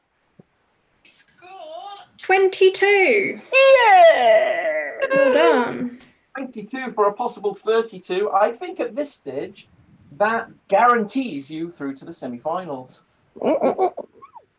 I don't think it. I had other plans. That guarantees your place in the semi-finals on Wednesday. You can always change humans. Thank you very much. And just a reminder to everybody watching that please do donate and give what you can. The money all goes to Alzheimer's Research UK. You can go to the website, which is justgiving.com/uniquiz, or click the link below. I'm pleased to say that we're at £640 raised this evening. So that's a great rise. That's £135 raised tonight alone. And well on our way, 63% of our target of raising £1,001. Although, of course, it would always be nice to raise even more than that. Thank you very much for your guests, you three. Thank you ever so much, Glasgow, for joining us this evening. I don't actually think you need a tie, because I think you are definitely going to be through to the semi-finals either way. But I'll take your tie-break question anyway, just so we can position you later on. Thank you very much, Cochrane, for joining us tonight. Thank you very much, Terry Quinn, Sue Marcus, for joining us. Really grateful for you all, and we're going to very quickly and rapidly, we're at 9:56, so we're 1 minute behind schedule, to welcome Cardiff University and the GLIA trio, who also all work at the UK Dementia Research Institute at Cardiff University. Hello to Dr. Hazel Hall-Roberts, Dr. Emily Maguire, and Dr. Beth Shaw. Hi. Thank you very much. So we're going to move rapidly into introductions. Have you watched any of the things tonight so far? Did you score well? Not terribly well. Lacking in confidence there. Okay, so maybe Hazel, could I ask you to introduce yourself first? Hi, I'm Hazel Hall-Roberts. I'm a recent starter at the UK DRI that's a Dementia Research Institute at Cardiff University, and I research the effect of Alzheimer's disease genetics on microglia cells in the brain using stem cell models. Brilliant, thank you very much. And Emily? Hello, I also work at the Dementia Research Institute with Hazel and Beth, and I look at the impact of Alzheimer's risk genes on microglia from stem cells. Brilliant, thank you very much. And last but not least, we've got Beth Shaw. Hi, Beth. Hi, I'm Beth. I'm also in the DRI. I'm in my final year in my PhD, looking at complement in Alzheimer's disease using stem cells. Fantastic. Well, thanks very much for joining us. Has Beth got a Christmas? Oh, I got a Christmas jumper on, but I couldn't find a hat. I think we're going to give you half a point. There's no hat there, but you've got a Christmas garment. Have you got a Christmas joke? Yes, I do. So, why are Santa's reindeer allowed to travel on Christmas Eve? Ooh. Any thoughts, Christina? Why would Santa's... I don't know, this sounds straight out of a cracker. Go on, Hazel. They have herd immunity. Oh. The topical one. That's very good. They can't deliver to London, unfortunately. So sorry to everybody who's expecting a present in London, but hopefully you'll all abide by the rules and everything will be great by Christmas, so you can see all your families. Thank you very much, everybody from Cardiff, for joining us. Are you ready? Did I get a point for that joke, Adam? Ready. Of course, yeah, absolutely. That was a great joke. Just checking. I give 2 points. Are you ready? Feeling confident? Okay, get ready, start the clock. Oh, your next first 5 questions are on dementia and the brain and a scientist. So question number 1, what percentage of people carry the TREM2 mutation? A low percentage. You're all genetics people. I feel like I should know this one. Do you have any ideas, We Emily? all should know this one, which makes Thank you to Martina Bruchetta from UCL for providing many of these scientific questions, and for Christina and to Eric Dine as well for all sending me their favourite dementia questions. So what percentage of the people carry the TREM2 mutation? Do you think it'd be like 1, 2 or something? I feel like it must be less than a percentage. It must be really small. Do you want to say something like 0.5%? Yeah, that seems... Okay, we'll go with 0.5%. I'm going to give you that. It's 0.3%, but I think we'll give you that. That's close enough. Number 2, name the genes most frequently causing you know what I mean, dominant genetic forms of frontal temporal dementia. FTK1, am I right? So one of them is TDP43, isn't it? And genes most frequently caused by autosomal dominant FTD. Yeah. Yeah. So I think one of them is TDP43. What do you think it was, Emily? C9 off as well, like an expansion. Yes. Is it just, it's just those two? So we'll say C9 or, well, it's sort of a gene, and TDP43. So it's MAPT, GRN, and C9ORF. So I'm going to give I got you one of them then. Yeah, you got 1 out of 3. I'm going to give you a third of a point. We're going to give you point 0.3 point for that one. Better than none. Because you well done, but yeah, the other two were wrong. Number 3, what is the name of the dementia drug that recently failed to receive FDA approval? I don't have a clue. Do you think me neither. pass on that one? A very high-profile drug that failed to receive FDA approval. Don't make it worse. I think maybe the fact that rubbing it in two now. of you don't use social media might. No Twitter. I'm just going to guess aducanumab. Correct. Number 4, what percentage of the brain is made up of water? Ooh. Well, again, it must be a really high percentage, this one. What do you think, guys? Like 80 or 90%?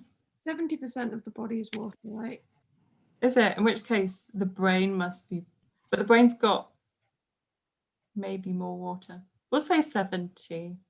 70, Adam. I think so. I'm afraid it's 75% of your brain is made up of water. Number 5, which scientist said, "Science knows no country because knowledge belongs to humanity and the torch which illuminates the world"? Any guesses? I Um, want to say Einstein, but apparently Einstein's been and gone. That doesn't say he won't come back again, but I'll repeat the quote again. "Science knows no country because knowledge belongs to humanity and is the torch that illuminates the world." Be someone who's had to emigrate. But yeah, I've never heard this quote before. Should we just say pass Einstein? if you like. Oh, well, we can pass. We'll come back to it. Okay, number 6. The next 3 questions are about cake. It's in a category called piece of cake. Shortbread is a traditional biscuit of which country? Scotland, maybe. Scotland. Correct. Number 7. Which Italian cheese can be used as an alternative to cream cheese in baking? It's ricotta. Would you guys agree? Oh no, mascarpone. Mascarpone. Mascarpone, yeah, you're right. Yeah, we'll go mascarpone. Correct. Number 8. What is the process of baking a pie crust without the filling? Blind baking. Correct. That's the answer. The next 3 questions are on famous bestsellers. Number 9. With more than 200 million copies sold, which is Charles Dickens' best-selling book? Isn't it a Tale of, I'm just Tale of Two Cities maybe, but I don't actually know that. I'm just guessing. Maybe A Christmas Carol. Christmas. Expectations is quite famous as well. Maybe Expectations is probably, I mean, that's the one. Okay, we'll go with Great Expectations. I'm afraid it's A Tale of Two Cities. Ah, sorry, Emily. Need more confidence in myself. Number 10. Which is George Orwell's best-selling novel? Animal. Oh yeah, Animal Farm maybe. Yeah. Animal Farm is quite a bestseller. Didn't he also write 1984? Yeah. Would that be more of a bestseller than Animal Farm? Probably 1980. Yeah, maybe. Yeah. Okay. Go with 1980. Yeah. Okay, 1984. Correct. Oh, I was worried for a moment. Go with the other one. Number 11. The Little Prince sold more than 200 million copies, but who wrote it? It's French, I know that. Yes, I know it's French. Not sure I know the author. If we know they're French. No. We'll pass. Okay. Number 12. The next 3 questions are grouped under the category I'm a Survivor. Number 12. What does the Beaufort scale measure? No idea. I think that's wind speed or it's something, it's definitely meteorological. You can have a think, I guess, and we can think about it later. Or... I'm going to be rash and say it's wind speed. Correct. Number 13, which animal can carry the heaviest load? Out of all the animals. I think an elephant. Load. You mean? Do you mean heaviest load in total, or as a proportion of its body weight? Just generally, which animal can carry the heaviest load? Would be an elephant, right? Or a cat. Say elephant. Could you be more specific? Oh, and it would be an African elephant because that's the biggest elephant species. I'm going to give you half a point. It's actually Indian elephant. But I'll give you a half for that. Number 14. How long can an average adult survive without food? It's like 3 weeks or something, right? It's quite a long time. It's definitely measured in weeks. What do you think, Beth? Couple weeks? Yeah, 3 weeks sounds right. I have no idea. We're going to say 3 weeks. Correct. Your next 3 questions are called Colour Challenge. Number 15. Jackie Brown is a 1997 film by which director? Isn't it? Like, yeah, it is Tarantino, isn't it? Yeah. Yeah. Okay, I'm going to go with my colleagues and say Quentin Tarantino. Correct. Number 16. Who wrote the song Red, Red Wine? Oh, I know this. I can't remember. They're from Birmingham as well. You want me to say pass so that you can have a think about it for a bit? Yeah. It'll come back to me. We'll pass. Okay, number 17. How many points is the blue ball worth in snooker? Emily's played plenty of snooker in her time. I know. Miss Don't know Spencer's snooker. snooker halls, hustling for cash. Okay, we pass that one. Pass as well. Your next 3 questions are on Christmas.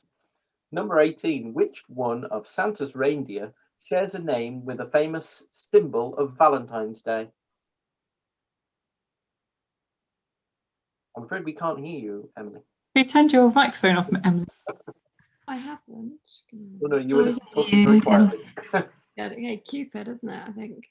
Oh, okay, yes, Cupid. Yeah. Correct. Number 19. Miracle on 34th Street centers on which real-life department store?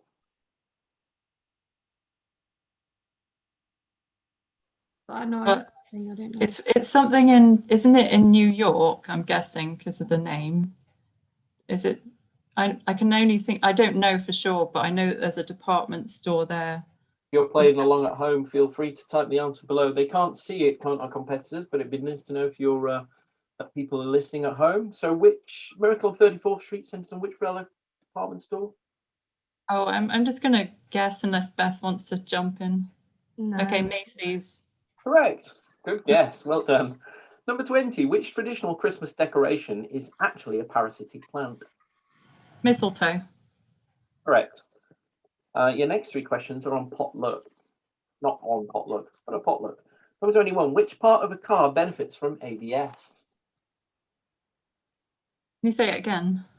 Which part of a car benefits from ABS?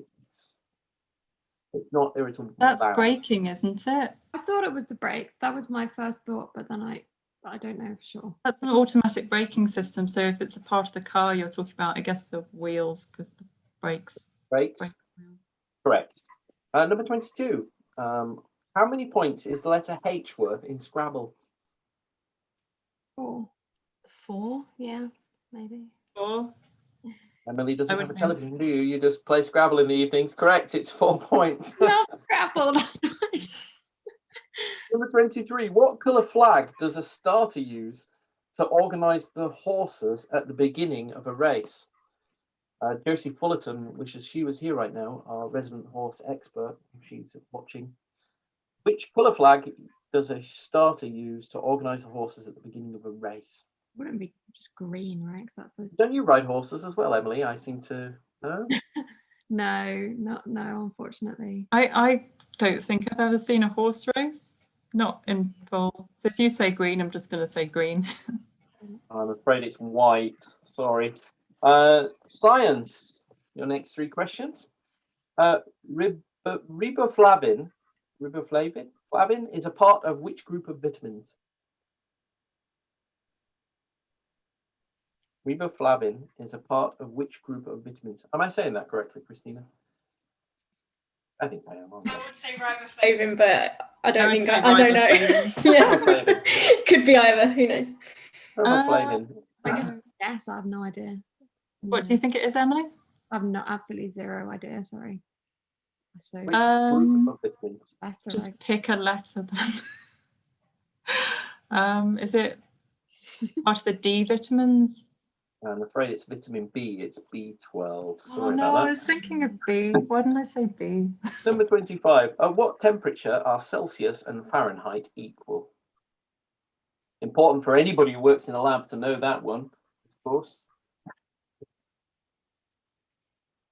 Is it? We don't use Fahrenheit. It's not going to be like zero, is it? No, it wouldn't. No, it's not. It's definitely not zero.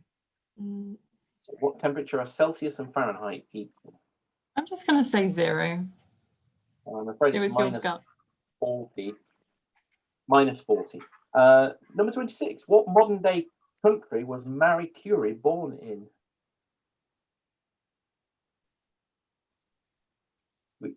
Emily's just moving. You need to speak up, Emily. Sorry, it sounds French, but I don't actually know. Obviously, When he says modern day country, but it might be that she was born. Marie Curie. Isn't she Polish? How long on the timer, Christina? I'm going to say 1 minute 30 seconds left. Oh, better be quick. Okay, I'll just say Poland. Let's move on. The next questions are on your institution. So number 27, rugby is a big part of student life at Cardiff University. But can you tell me the name of the famous cheerleading squad that supports the team? Oh, no. No idea. Maybe it's not famous enough. We're going to pass. Number 28, the Dementia Research Institute in Cardiff is based in the Hayden Ellis building. What was Hayden Ellis famous for? Or what was he known for? What was his research field work? Hayden Ellis. I know, was he a biologist? Yeah, I think it was. Is that your answer? Yeah. No, I'm afraid he was a psychologist whose expertise was in face processing and face perception. Number 29, roughly how many researchers work within the UK DRI across the country? Researchers. Probably a few hundred. We'll pass. Pass. And your last question, number 30. Which famous children's writer was born in Cardiff? And the oval base was named after them. Oh, say it again. Okay, Roald Dahl. Correct. Is there time for the pass? No, that was it. Are we giving Roald Dahl because that was like on the buzzer? Okay, I'm going to give him Roald Dahl. We're going to paste your tie-break question. I'm going to paste into the chat box now for you to all have a look at. Your team captain needs to have a guess at an answer. I'm going to go through the ones you passed on. So you passed on which scientist said science knows no country because knowledge belongs to humanity and is a torch which illuminates the world. That was Louis Pasteur. You also passed on The Little Prince, which sold more than 200 million copies. Who wrote it? Antoine de Saint-Exupéry. You also passed on who wrote Red Red Wine. You were going to say UB40. Was it UB40? It wasn't though. UB40 performed it, but Neil Diamond wrote it. How many points is the blue ball worth in snooker? That was 5. And rugby, big part of student life at Cardiff. Their cheerleading squad are called the Cardiff Snake Charmers. One you might need to remember and vitally important in future. Roughly how many researchers work at the UK DRI? That is 600. Well, I was going to guess a bit lower. That's good. You need to type your answer in there, and I'm going to ask the wonderful Christina to give us their score. Okay, so they've got 18.3 because they had that third of a mark. Because they had the O on the genes. So 18.3. Yeah, because they got the C9 off. So far we are guaranteed a place for Cochrane. Is the only people who are guaranteed a place so far. Glasgow coming next, and then Cardiff, then Team AR UK and Karolinska. I think this might mean that Karolinska are definitely out. I think based on that score there, but let's see how things go. I think we've got the time to do. Thank you very much to everybody from Cardiff University for joining us. We have Dr. Hazel Hall-Roberts, Dr. Emily Maguire, and Dr. Beth Shaw. Thank you very much for joining and taking the time, and to all of you for your support in promoting the event, and everybody you know who's donated as well. It's really grateful. Thanks very much. Hope you had fun. Bye. We have just 2 heats left. We have the team from University College London, also known as We Wish UCL a Merry Christmas. And we also have a team coming up in about 20 minutes time from Harvard University, which is also Massachusetts General Hospital. Just a reminder to everybody watching that the purpose of tonight's quiz, the University Noel-it-alls Challenge, is to raise money for Alzheimer's Research UK. We're really grateful if you could donate what you can using the link below, and also go to justgiving.com/uni quiz. You can also watch this back tomorrow if you missed any part of it on our website at chathlon.uk/quiz. And you'll also find details for how to join us on Wednesday evening from 8 p.m. when we'll be screening the semi-finals after whoever joined us tonight. So I'm just going to refresh our fundraising page now to see what we're at now. So we're now up to £670. So we've raised £165 this evening. So that's brilliant. Thank you very much to everybody who's donated. And hello to Team UCL and a cat's butt. We've got a cat's butt in there. Hello, cat. Hi. From We Wish UCL a Merry Christmas, we have Mika Clark, Imogen Swift, and Amanda Hazelgrave. Dr. Amanda Hazelgrave, I should say. It's not Dr. Imogen and Dr. Mika as well, is it yet? But you're working on it, right? Yeah. Any day now. Brilliant. Thanks very much, all of you, for joining us. And well done on your Christmas hats. I think I can immediately award you a point based on your Christmas hats. But Mika, could you lean forward? What? This is actually a decoration. Yeah. Have you improvised made out of cookie cutters? They are, yeah, I think they are actually. I have improvised. I didn't have any Christmas hats in the house, so I made. You made one from cookie cutters. I'm really impressed. That was very creative. Well done. Could I maybe come to you each to introduce yourself? We'll start with Mika. I think you're the team captain, right? Yes, I will be captain tonight. I am based at the Dementia Research Centre at UCL, and I work a bit with Imogen and Amanda, and I do most research in frontotemporal dementia. Fantastic. And how about you, Imogen? Yeah, so I also do some work with frontotemporal dementia, and it's focused on fluid biomarkers. So it's working in the lab with Amanda, doing lots of fun stuff. That's brilliant. And Amanda?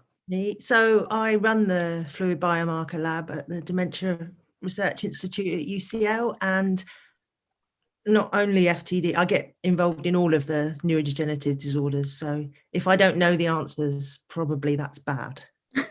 So we have a combination of age and experience and youth and enthusiasm this evening. Well done. Yes. How did you fare on based on you? Of course, you've got the advantage of having now watched 5 other teams already, because of course you've had nothing better to do than watch tonight, right?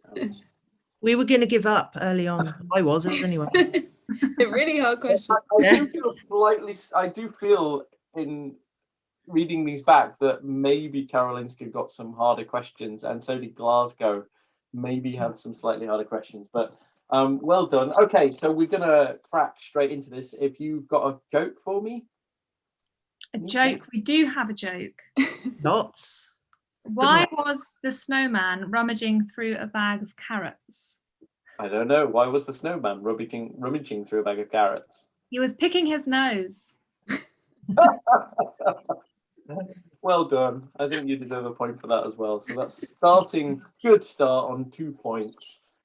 Okay, everybody watching at home, have you got your pens and pencils ready as well? Okay, you ready? Start the clock, Christina.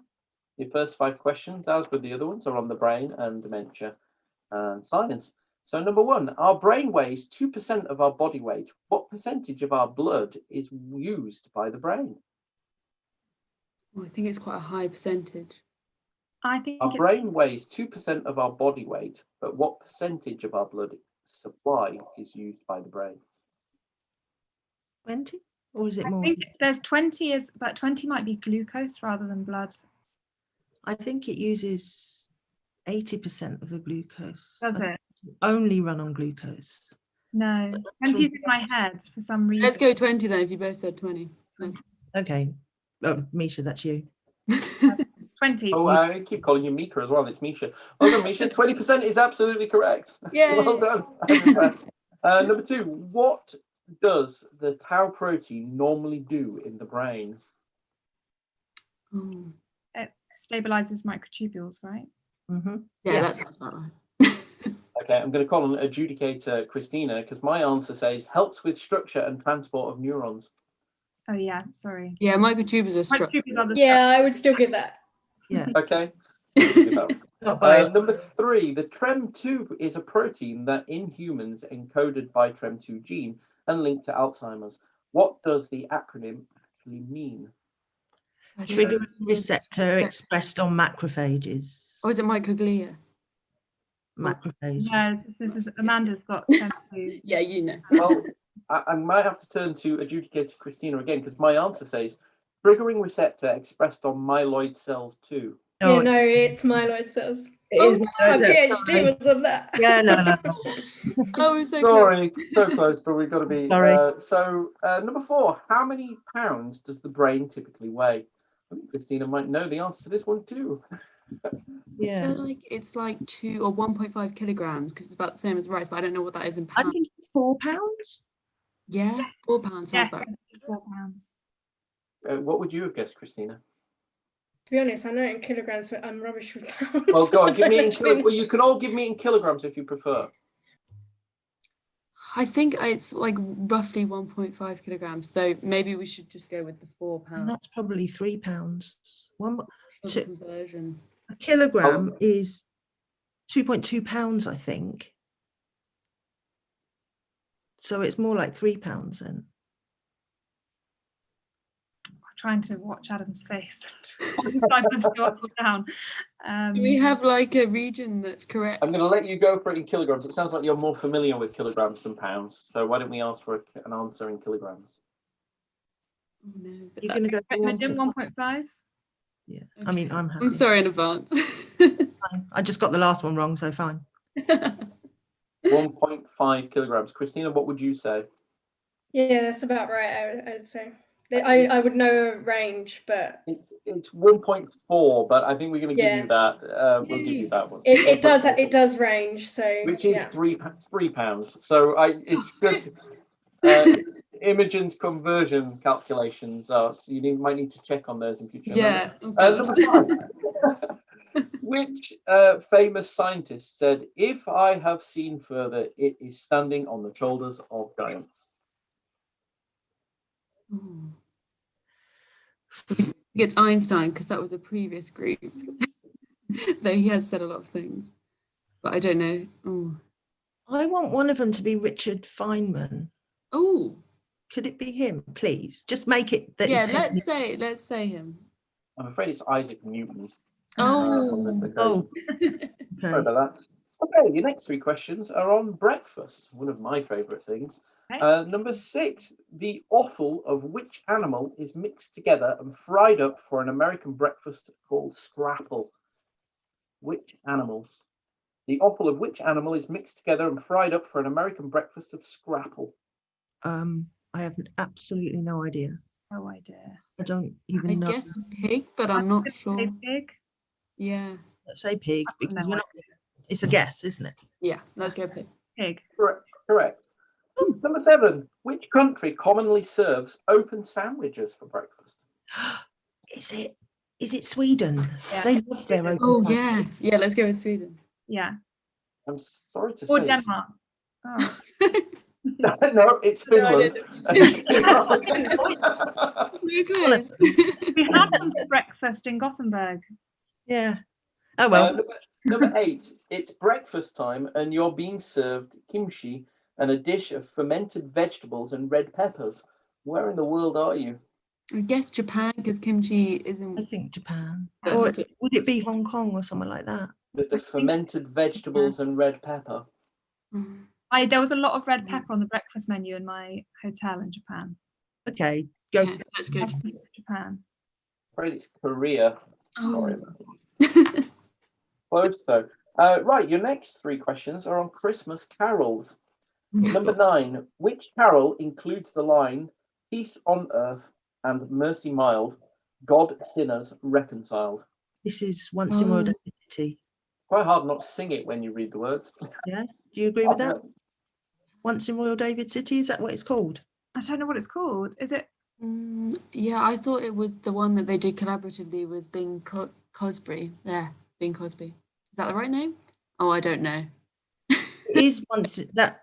Go with Once in Royal David City. I'm not sure. That tune. It's not called Peace on Earth. I can do it, but I don't know the title. No, I can't do it. Have a little sing of it out loud and then it might come to you. If you sing the lyrics, sing it. I can't. That's what it is though. Yeah, let's do it. Yeah, you sound confident. Let's do it. What's the answer? Once in Royal David City. I'm afraid it's Hark the Herald Angels Sing. Oh, sorry. Number 10. What stood in Royal David City? what? It must say it in the song. Stood manger for a bed. Yeah. Yeah, stood a manger for a bed. I don't think that's right. What stood in Royal David City? He stood. Christina knows this. I can tell from the look on her face. Shepherd child. Or caroling.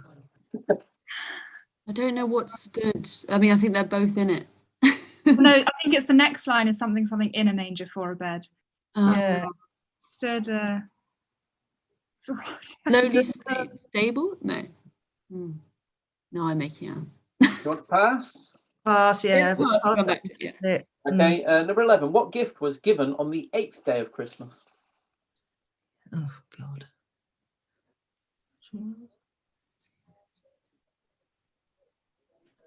8 maids of milking? 8 maids of milking. Yeah.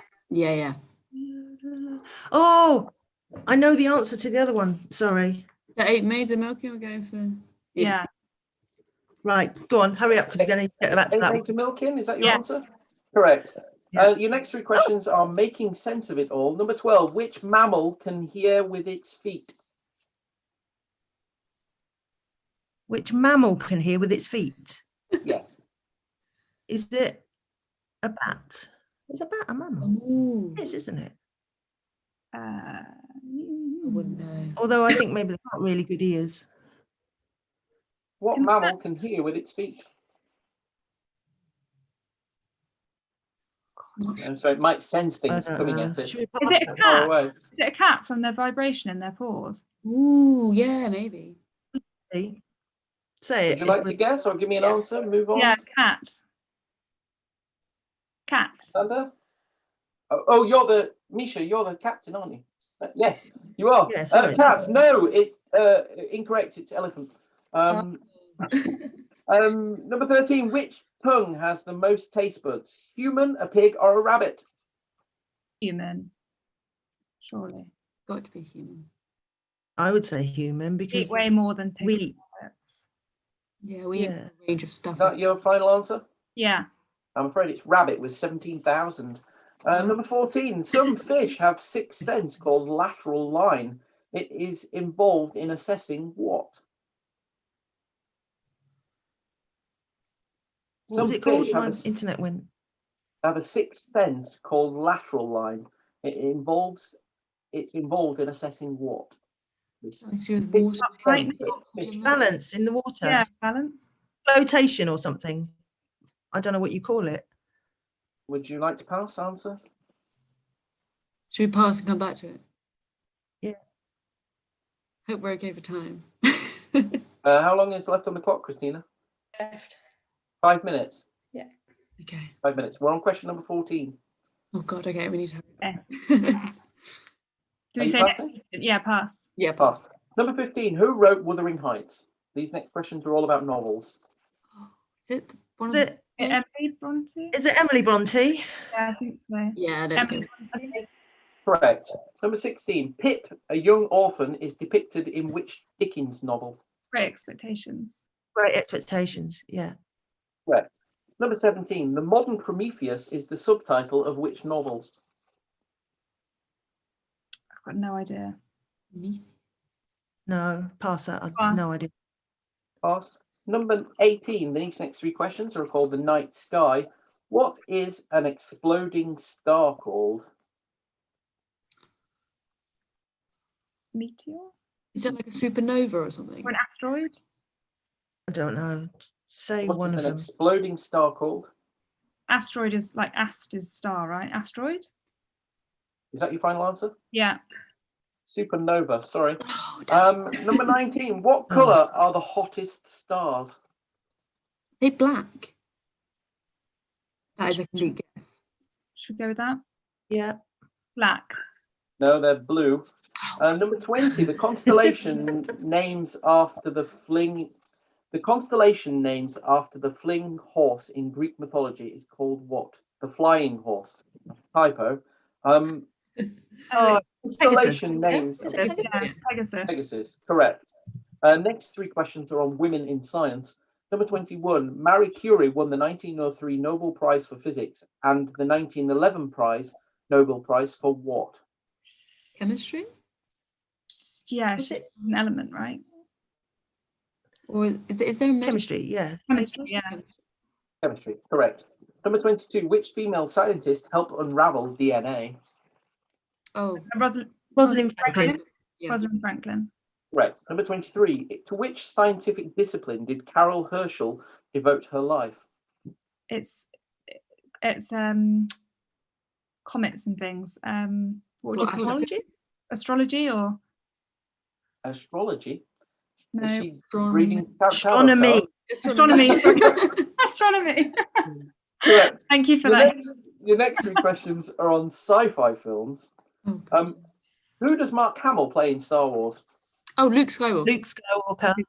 Yeah, we all know Correct. that one. Number 25. From which planet does the aliens come in War of the Worlds? War of the Worlds. I don't know. I have no idea. Pass. Yeah, let's pass. Please.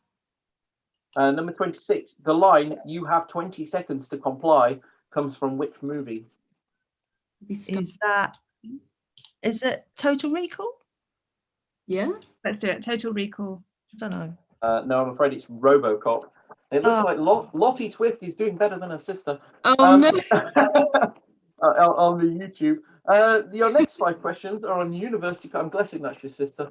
Yeah, that is. The next five questions are on London, University College London and London. Number 27. Whose body was dissected and then preserved as an auto icon and is on display at UCL? Jeremy Bentham. Correct. Yeah. Number 28. The UCL mascot is a kilted Jacobite Highlander, but what is his name? God. Did any of you do undergrad at UCL? No. You might need to do undergrad to know this one. Pass. Okay. Number 29. Which other university does UCL have a rivalry with? Imperial? Kings. Or Kings? Oh, I don't know. There's so many.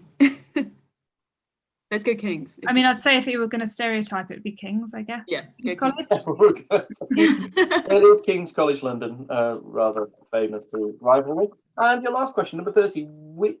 Where did the Great Fire of London start? Pudding Lane. Pudding Lane. Pudding Lane? Pudding Lane, wasn't it? Pudding Lane, Yes. yeah. Correct. Okay, let's. That's the end of your first questions. Let's go back and look at what 30 you seconds passed left. on. Oh god. What stood in Royal David City? Oh, it's a lowly. Oh, a lowly cattle shed. Yeah, I was. Correct. Which fish have a sixth sense called lateral line and is usually assessed in what?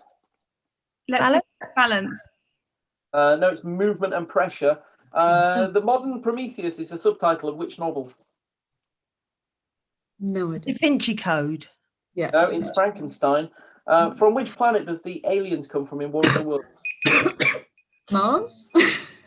I'm afraid you were just out of time there, but Mars was the right Oh answer. no! I heard the buzzer going off. Well done, UCL. You started off slow, but you speeded up in the middle there, as Paxton would say. Came back. I was worried at one point. I'm going to post you the tiebreak question in the chat box now, if you'd like to have a think about that and type your answer just in case we need it. While you're doing that, I'm going to grab our board and I'm going to ask a fantastic Christina to give us UCL's score. So tell us the score for We Wish UCL a Merry Christmas. They got a grand total of 18. Oof. So we will need the So we're definitely going to have a tiebreaker, so you might want to think hard about your answer. Well, we might not have a tiebreaker, because if Harvard, let's just do a little bit of poll stirring here. So at the moment, Cochrane are definitely through with 22.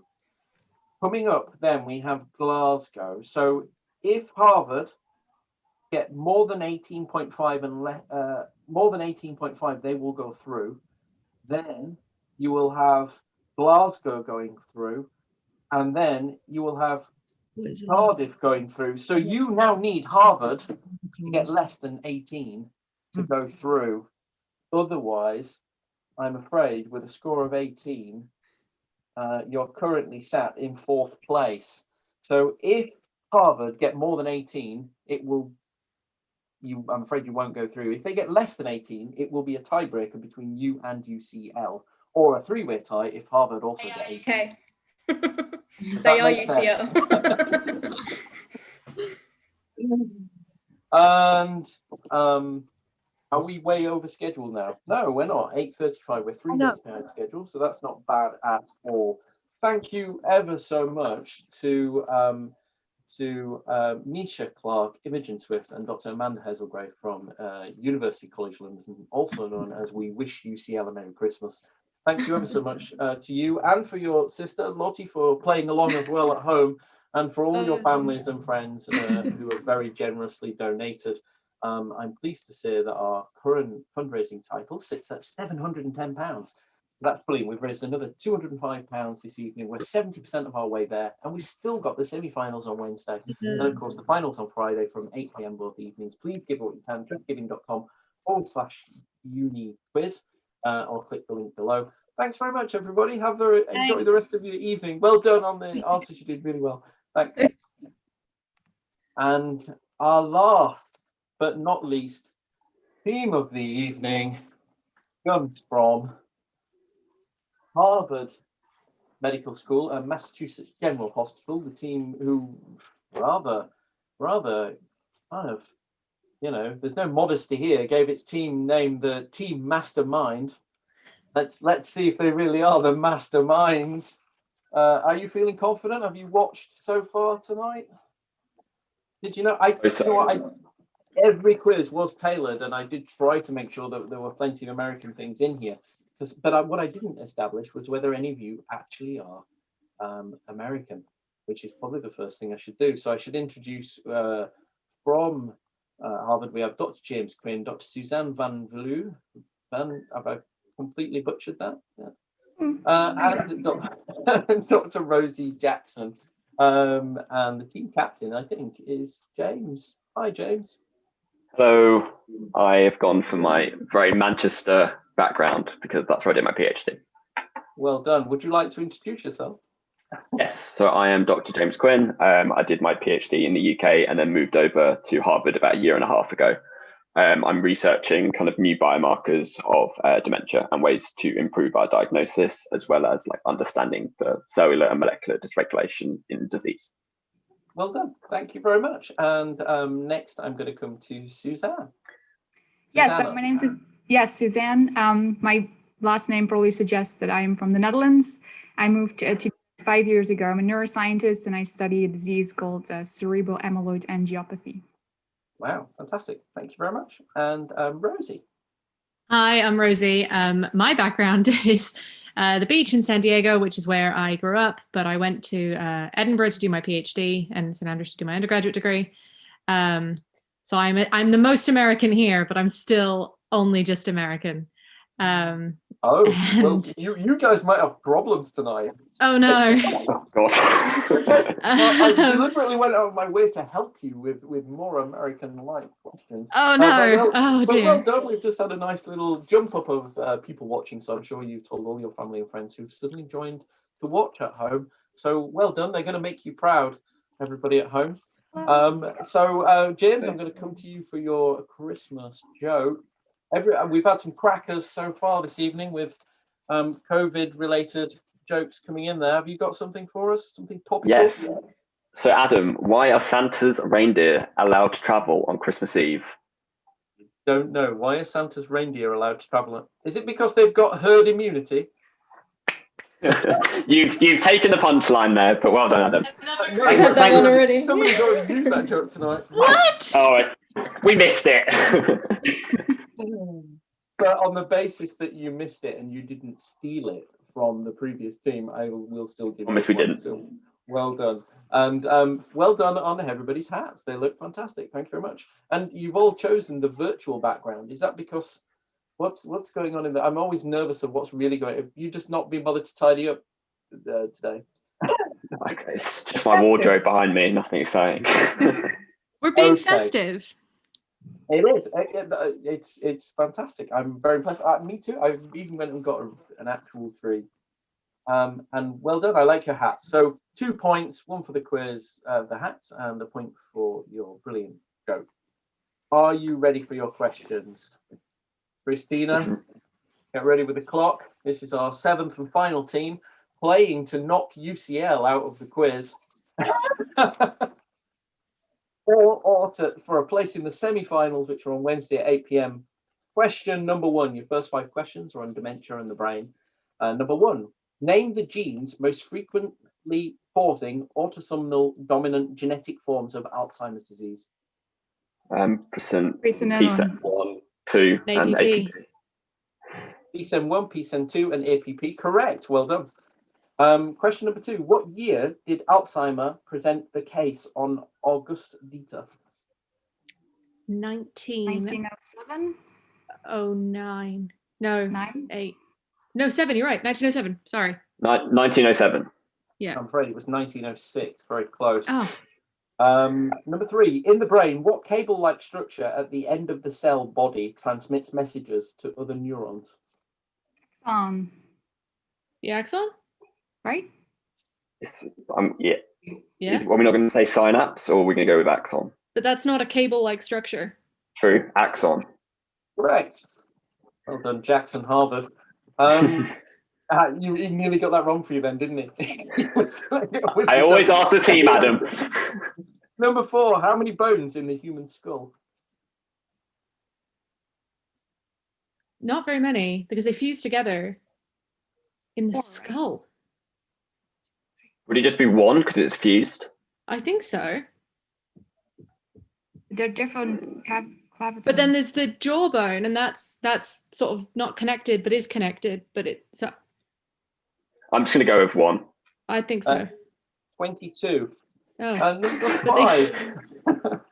Which would you have? Because Christina, of course, famously dismantled brains every day. Does that you would have got that right? No, because we don't see the skull. We just get the brain. Number 5. Which famous scientist said, "A man who dares to waste 1 hour of time has not discovered the value of life"? Feynman. Yeah, what Suzanne said, Feynman. Charles Darwin. Oh. I'm afraid. Your next 3 questions are on the suffrage movement. Number 6. Which country was the first to give women the right to vote, and is Sri Lanka. also still one of the most forward-thinking in this area? Sri Lanka, right? That sounds, yeah. Sri Lanka. What's yours? New Zealand. Oh. Number 7. The 19th Amendment to the US Constitution gave women the right to vote in the USA. In what year was that approved? 100 years ago this year. So 1920. whatever that is. Correct. Exactly right. It was the 100th anniversary this year.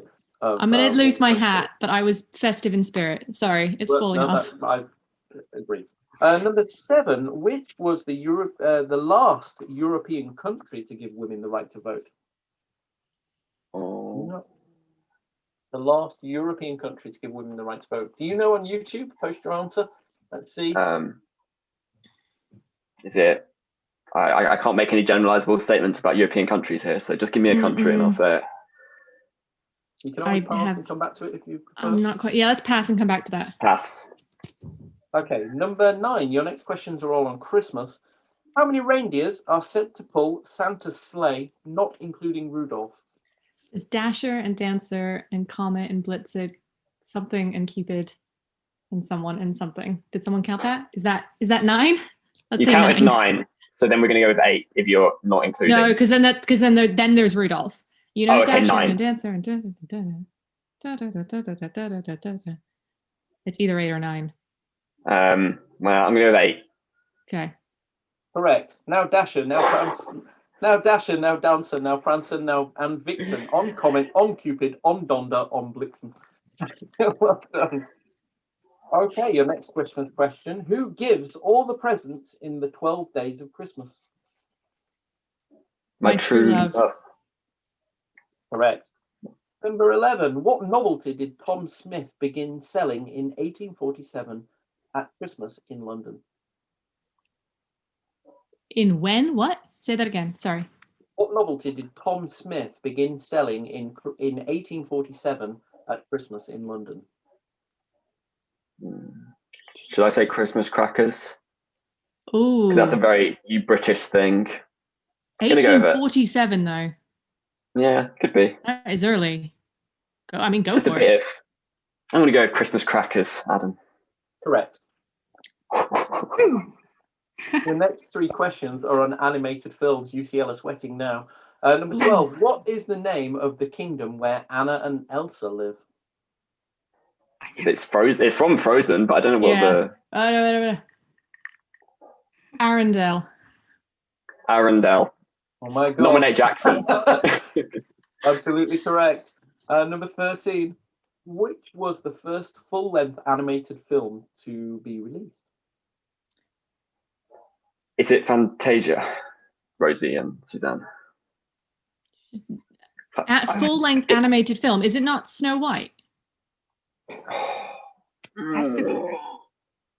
All right, you both said Snow White, so I'm going to say Snow White. I think she's the first Disney princess, so. Correct. I don't know. Snow White and the 7 Dwarfs. Number 14. What does Carl tie to his house to travel to South America in Up? Oh, balloons. Correct. Science. Number 15. Cu is the chemical element. Cu is which chemical element's symbol? Copper, right? Copper. Correct. Number 16. What is the second most abundant element in the human body? Oxygen? No, carbon or hydrogen? It's either carbon, hydrogen, or oxygen. It's one of those 3, Suzanne. It's not copper. I think carbon's the most abundant, so I think it's you're hydrogen. Right. Sure. Are you sure? No. Yeah, I'm saying hydrogen. It's carbon. Damn it. Number 17. Argentine relates to which metal? Silver. Say again, Adam. Yeah. Silver. Correct. Your next 3 questions are on myth and legend. Number 18. Who was the Greek god of sleep? Sleep? Yep. Narcolepsy. I'm just something to do with narcolepsy. Narcos. Narcos. I like Narcos. No, it was Hypnos, but very completely made that association too. Good guess. Number 19. Sir Terry Pratchett's Discworld is based on the myth of a world supported on the back of which two types of creature? Well, there's turtles all the way down, but I don't know if that's Terry Pratchett. I just know that that's a thing. You said two types of creature, right, Adam? Yeah. So what would the other one be, Rosie? I would go tortoise and hare just because I think that that's hilarious, but I have absolutely no idea. Tortoise and hare. I'm afraid it's turtles and elephants. It's on the back of elephants, which are carried on the back of great Arthurian. Of course, we all know the turtle moves. Number 20. Who was the Greek god of the underworld? Hades. Hades. Correct. So you got 1 out of the 3 myths and legends. Well done. Next 3 questions are on music. Number 21. Justin Bieber was born in which country? Canada. Canada. Correct. Number 22. Sir Elton John performed 5 songs on the soundtrack of which movie? Which Disney movie? Lion King. Lion King. Correct. Number 23. What was Mel C's other name? She was in Mel C's other name. Isn't she in the Spice Girls? Yeah, she's in the Spice Girls. Oh, what's the name again? Which Spice? Which one was that? The sporty one? I think that's Sporty Spice, I think. Sporty Spice. Correct. Oh, that was the question. Okay. I thought you wanted like real name. Yes. 40. I just had 40. Number 24. These next 3 questions are based on US sitcoms. Oh no. Howard Wolowitz was a character in which series? Big Bang Theory. Big Bang Theory. Correct. Number 25. The Bluth family feature in which series? That is oh gosh, I know. Isn't that the one with the woman in the silly hair and the... No, how long on the clock, Christina? Arrested Development. 5 minutes. Arrested Development. 5 minutes. We're already on question number 26. The modern family characters live in the suburb of which city? Arrested Development, right? Yes, it was. Yeah, sorry. What was the question? Family characters live in the suburb of which city? LA? Would it be LA? Would that be the answer? Like, or it's not like another? Yeah, Los Angeles. Let's say Los Angeles. Correct. Your next questions are on Harvard and Boston. Number 27. What year was Harvard Medical School founded? We were researching this before. 1782. 1782. Yeah. Correct. 1782. Number 28. To the nearest 100, how many PhD students does it currently house? Oh God. 300. Yeah. That's a 300. guess. 915. All right, never mind. That's a lot. Aim low, guys. Question number 29. The first successful transplant of what organ happened at Harvard? Transplant. Your research didn't cover that one. Was it a hand? It was one of your pop quizzes, Rosie. No, that was putting a severed limb back on.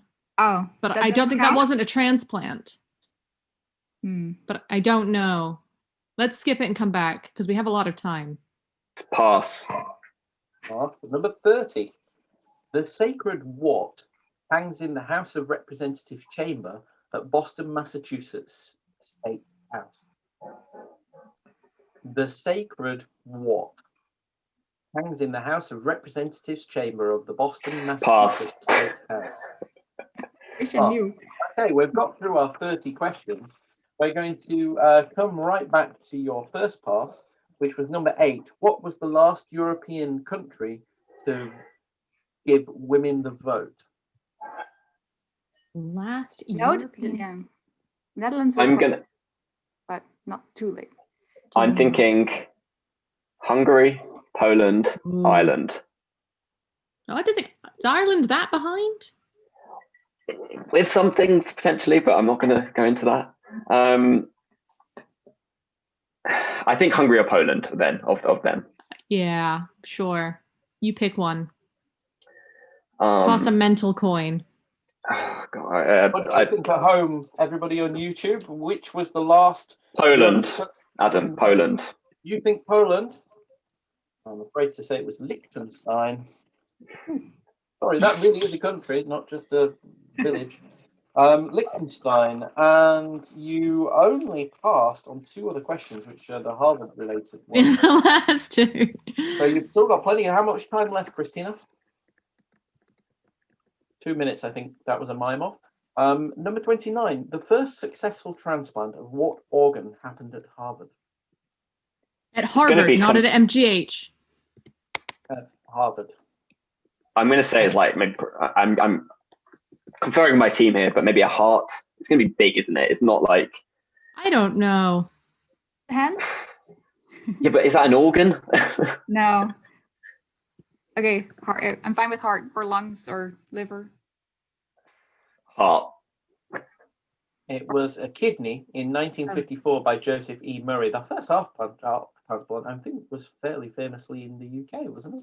I think. No idea. Somebody from Leeds, maybe. Anyway, yes, I'm afraid it was kidney in 1954. And you passed on the next question, which was number 30. The sacred what hangs in the House of Representatives chamber of the Boston, Massachusetts State House? Oh, this is on the duck boat tour. Oh, really? Yes. I did that 3 times and never There's listened. an acorn. There's an acorn on top, and then there's like a fish in there. It's the I think there's a sacred- fish in it. I think it's a fish. I don't know if it is a type of fish, or if it's just a fish. Should I just say a sacred acorn because I kind of like the sound of that? The acorn. No, the acorn's definitely on top, not inside. No, it's definitely a fish. But Okay. I can't remember if there's a specific type of fish or if it's just a fish. So you can have half a point for fish, or you can tell me the type of fish, which means you risk losing your half and getting it wrong. Sacred fish. Sacred fish. Fish. Sacred I fish. could not guess. You can have a full point if you get the whole thing right. 5 seconds. Fish, James. Fish. I'm saying fish. Okay, it's actually the sacred cod. Oh, Of course. Yeah. Makes sense. Sure, I'm why not not? going to necessarily ask So you that your, was that a half point then at the end? No, yes, it was a half point for the sacred fish. This was 2 years ago. I went on the I duck boat think tour. you did. You know that. Wow, Harvard did very well there, didn't they? Well done to Harvard. Before we bother with the tie-break question, we're going to pull up our scoreboard and see if we actually need it.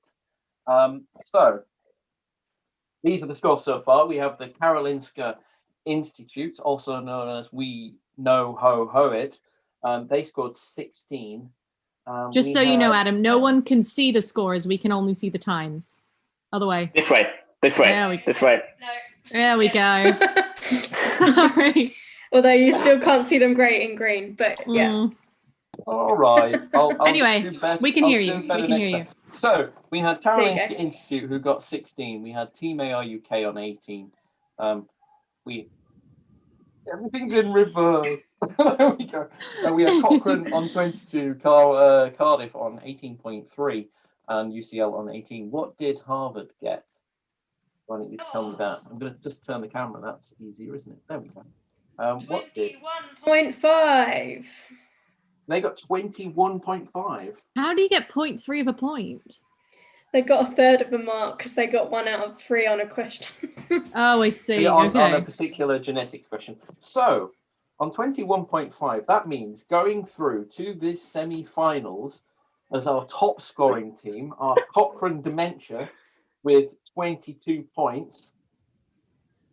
Well done, Cochrane. Our second highest scoring team, our Harvard Med on 21.5.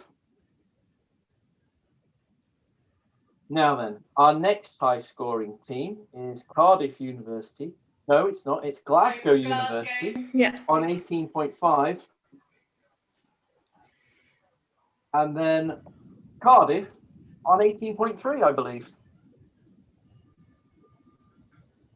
So we didn't need our tiebreaker question in the end because I believe UCL, Team AR UK and Karolinska Institutet have all been knocked out in the heats. Could I ask what the tie-break question was? So the tie-break question for everybody listening at home, I've got it here. Hold on. Where's my piece of paper? Here we are. So this was the tie-break question. What's the largest gathering of people dressed as Santa Claus? They've got a Guinness World Record for it. Now, looking at our audience guesses, I was a bit worried actually, because a lot of them guessed at 18,000. And had we had a tiebreaker, it would have been pretty close, because I think we might have had to ask them again. More than one team guessed 18,000. The actual answer was 18,112 people, all dressed as Santa, gathered in one place together, and have got a Guinness World Record off the back of that. Well done, Harvard. Congratulations. And Massachusetts General Hospital, you're through to our semi-finals, which will take place on Wednesday evening from 8 p.m. UK time.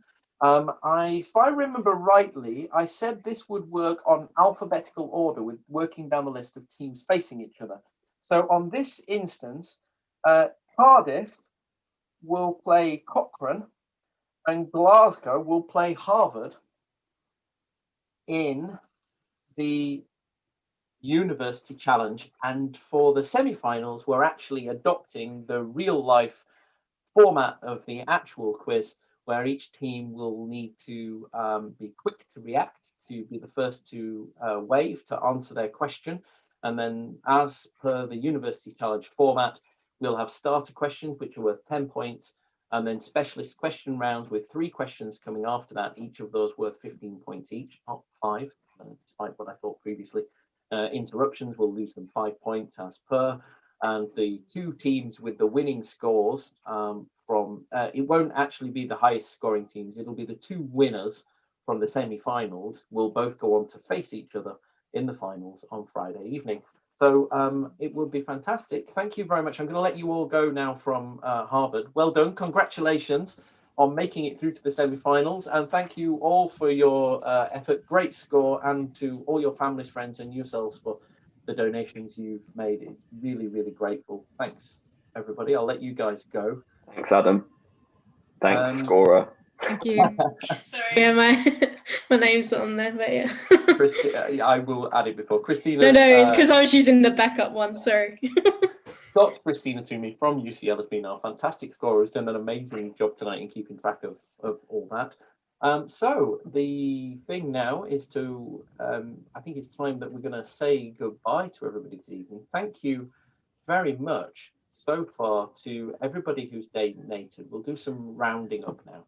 So as we close down tonight, we've hit 77% of our target this evening, and we've managed to raise £775.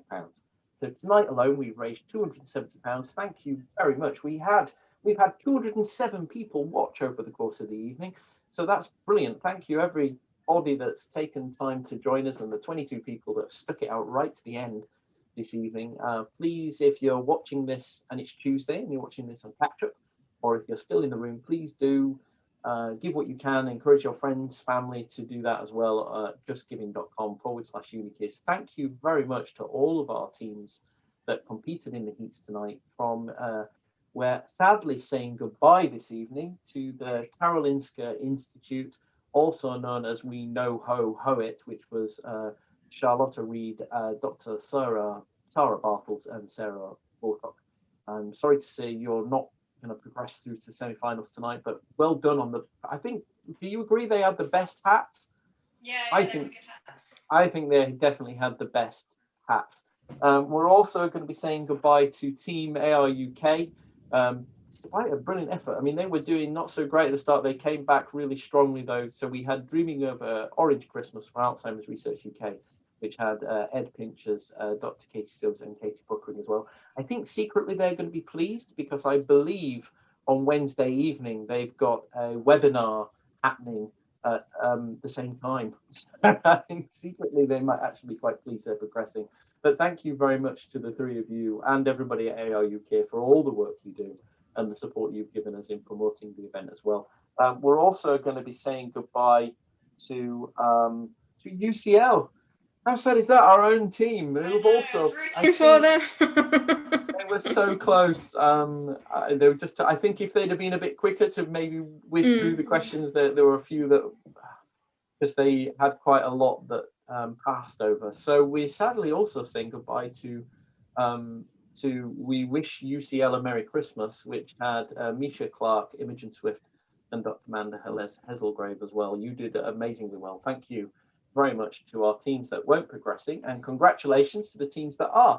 So join us again on Wednesday evening from 8 p.m. when we're going to have Cochrane Dementia versus Cardiff University, and we're going to have Harvard Medical School versus Glasgow University.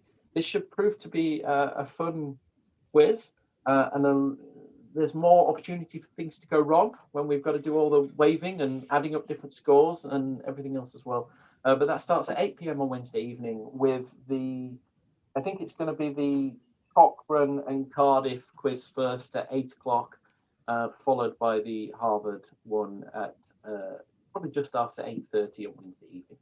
Thanks very much again, everybody. You can watch this back and find all the information out about our event. Please do go to our webpage, chathon.uk/quiz, and look up all of our participants for tonight and give them a follow on Twitter as well. And you can find out more about their amazing research and work there. Thanks very much, Christina. Thanks. Great job. And I will say goodnight there, and we'll see you all. We'll see you all on Wednesday night. Thanks. Bye, everybody.